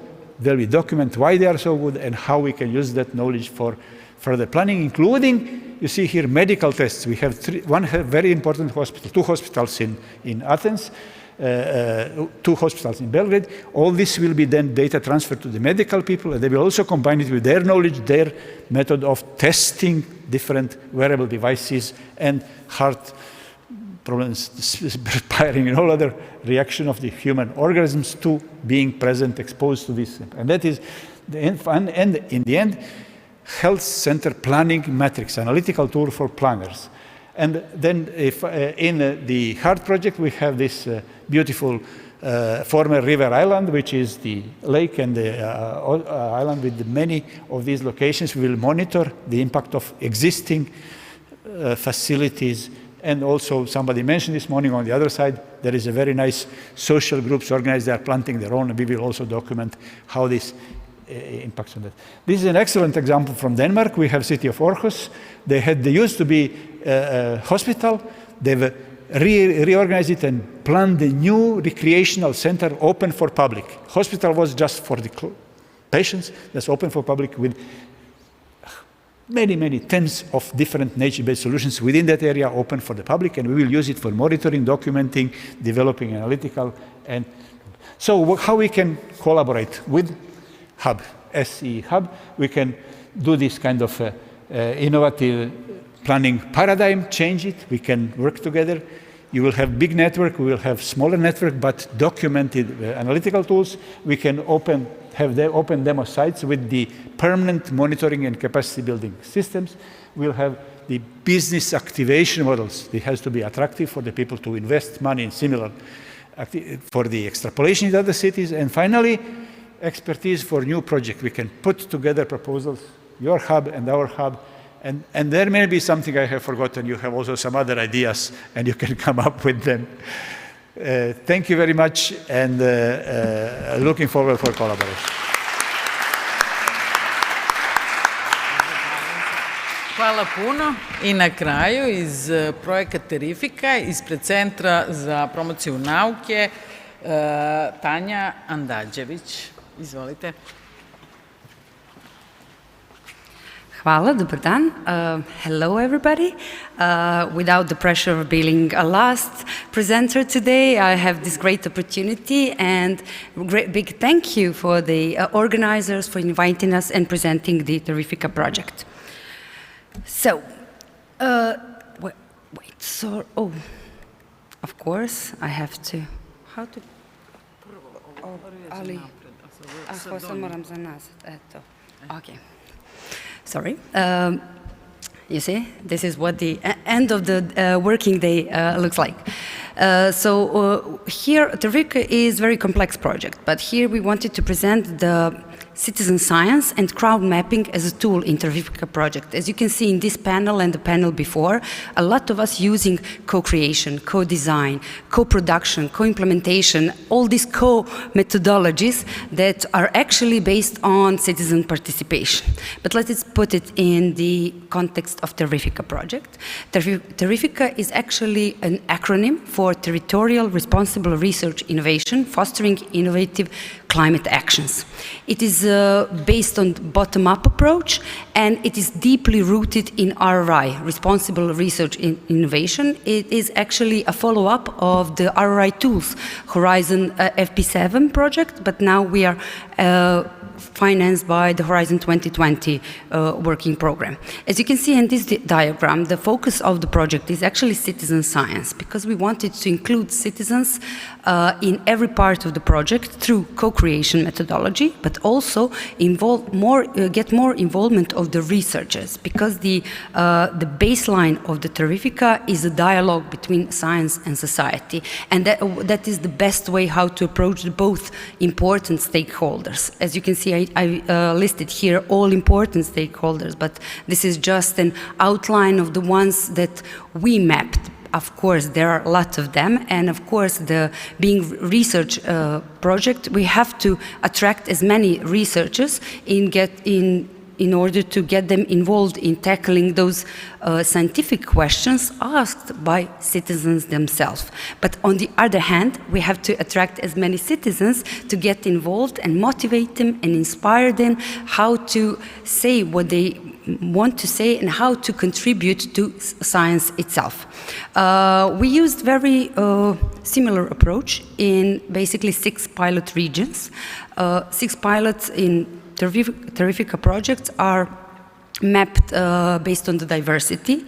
There we have diversity of countries. We have one partner from France, from Germany, from Spain, from Poland, Serbia, and Belarus. So you can see we have EU, all European countries, but some are EU, some non-EU. We also have a diversity of partners in meaning of their daily job. So we have university, we have NGO, public institutions such as Center for the Promotion of Science, we have some governmental institutions, we have global-wide university association. So we tried to replicate those co-creation process and those diversity of stakeholders in the process, also in the partners in self. So what are the basic project goals? We wanted to get citizens more involved in the process of corresponding and actually I'm sorry, the English words are just evaporating.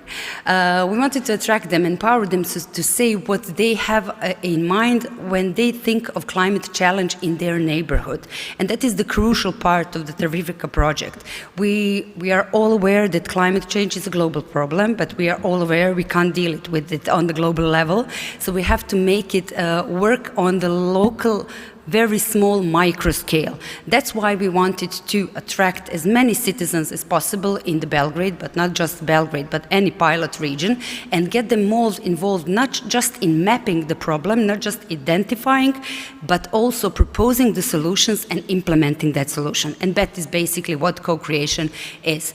We wanted to attract them to help us and work with us on the creation of a climate change adaptation plan, but not just, as I said, development, but also to test and evaluate. And what is most important is actually what we want to achieve in this 6 pilots region is to exchange the actions plans and actually on the research and more scientific level present that it is those action plans are universal at the European level, regardless of the pilot region and regardless of the partner itself. And of course, we want to be aware of the research, responsible research in innovation as a practice. So how we did it, we also saw that a lot of you use crowd mapping tool, especially in these COVID times. It's very attractive. Terrifica had his highest highlight basically in the COVID times. We started in 2019 and it's going to be ended by the end of this year. So we wanted to, it was quite a challenge to attract citizens to map local climate challenges in their neighborhoods on the online tools. So we came up with this map. This map is translated to each country, so each pilot is actually has this own unique language map, and people can map their or pin their problems, what they think positive and negative places with the positive and negative effect of climate change. And how we did it. It was quite a challenge, as I said, during COVID times to reach and to motivate all those citizens. So we came up with a campaign, quite catchy name, well, it's called the Cool Down the City.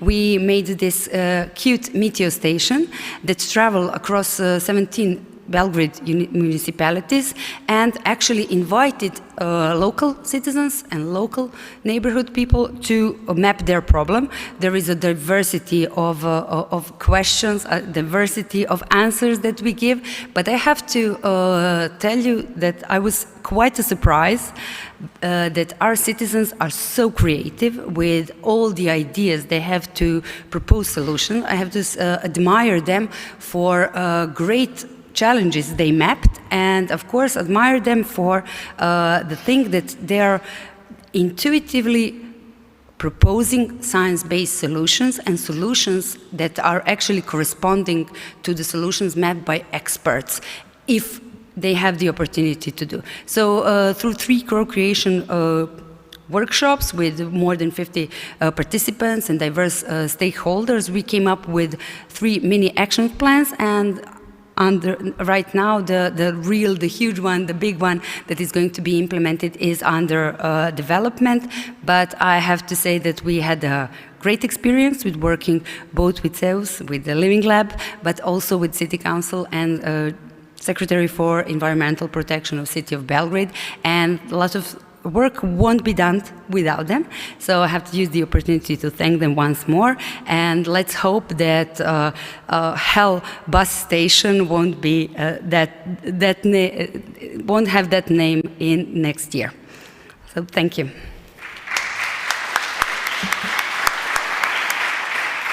Okay.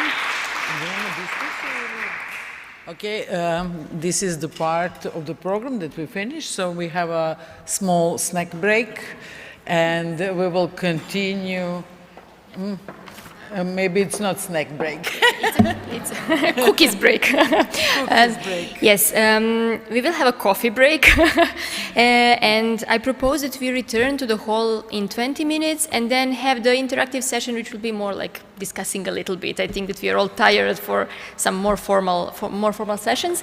So yes, I think we can relax a little bit and then have a bit more of the discussion opportunity, and then a cocktail around 6 and 15. Okay? Thank you.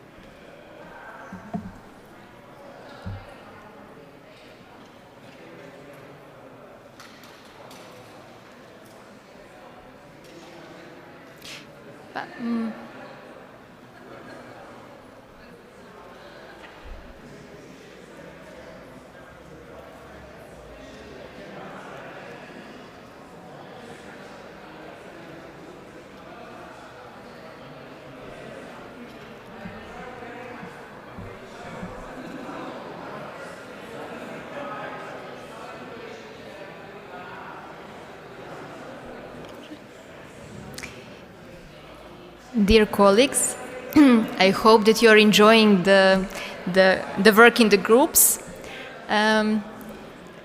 We will just make a very short official closing of the event today. Thank you all very much for the very productive work during this event. I might finish just with 1 or 2 slides because we agreed to provide a very brief overview of the UrbanByNature program.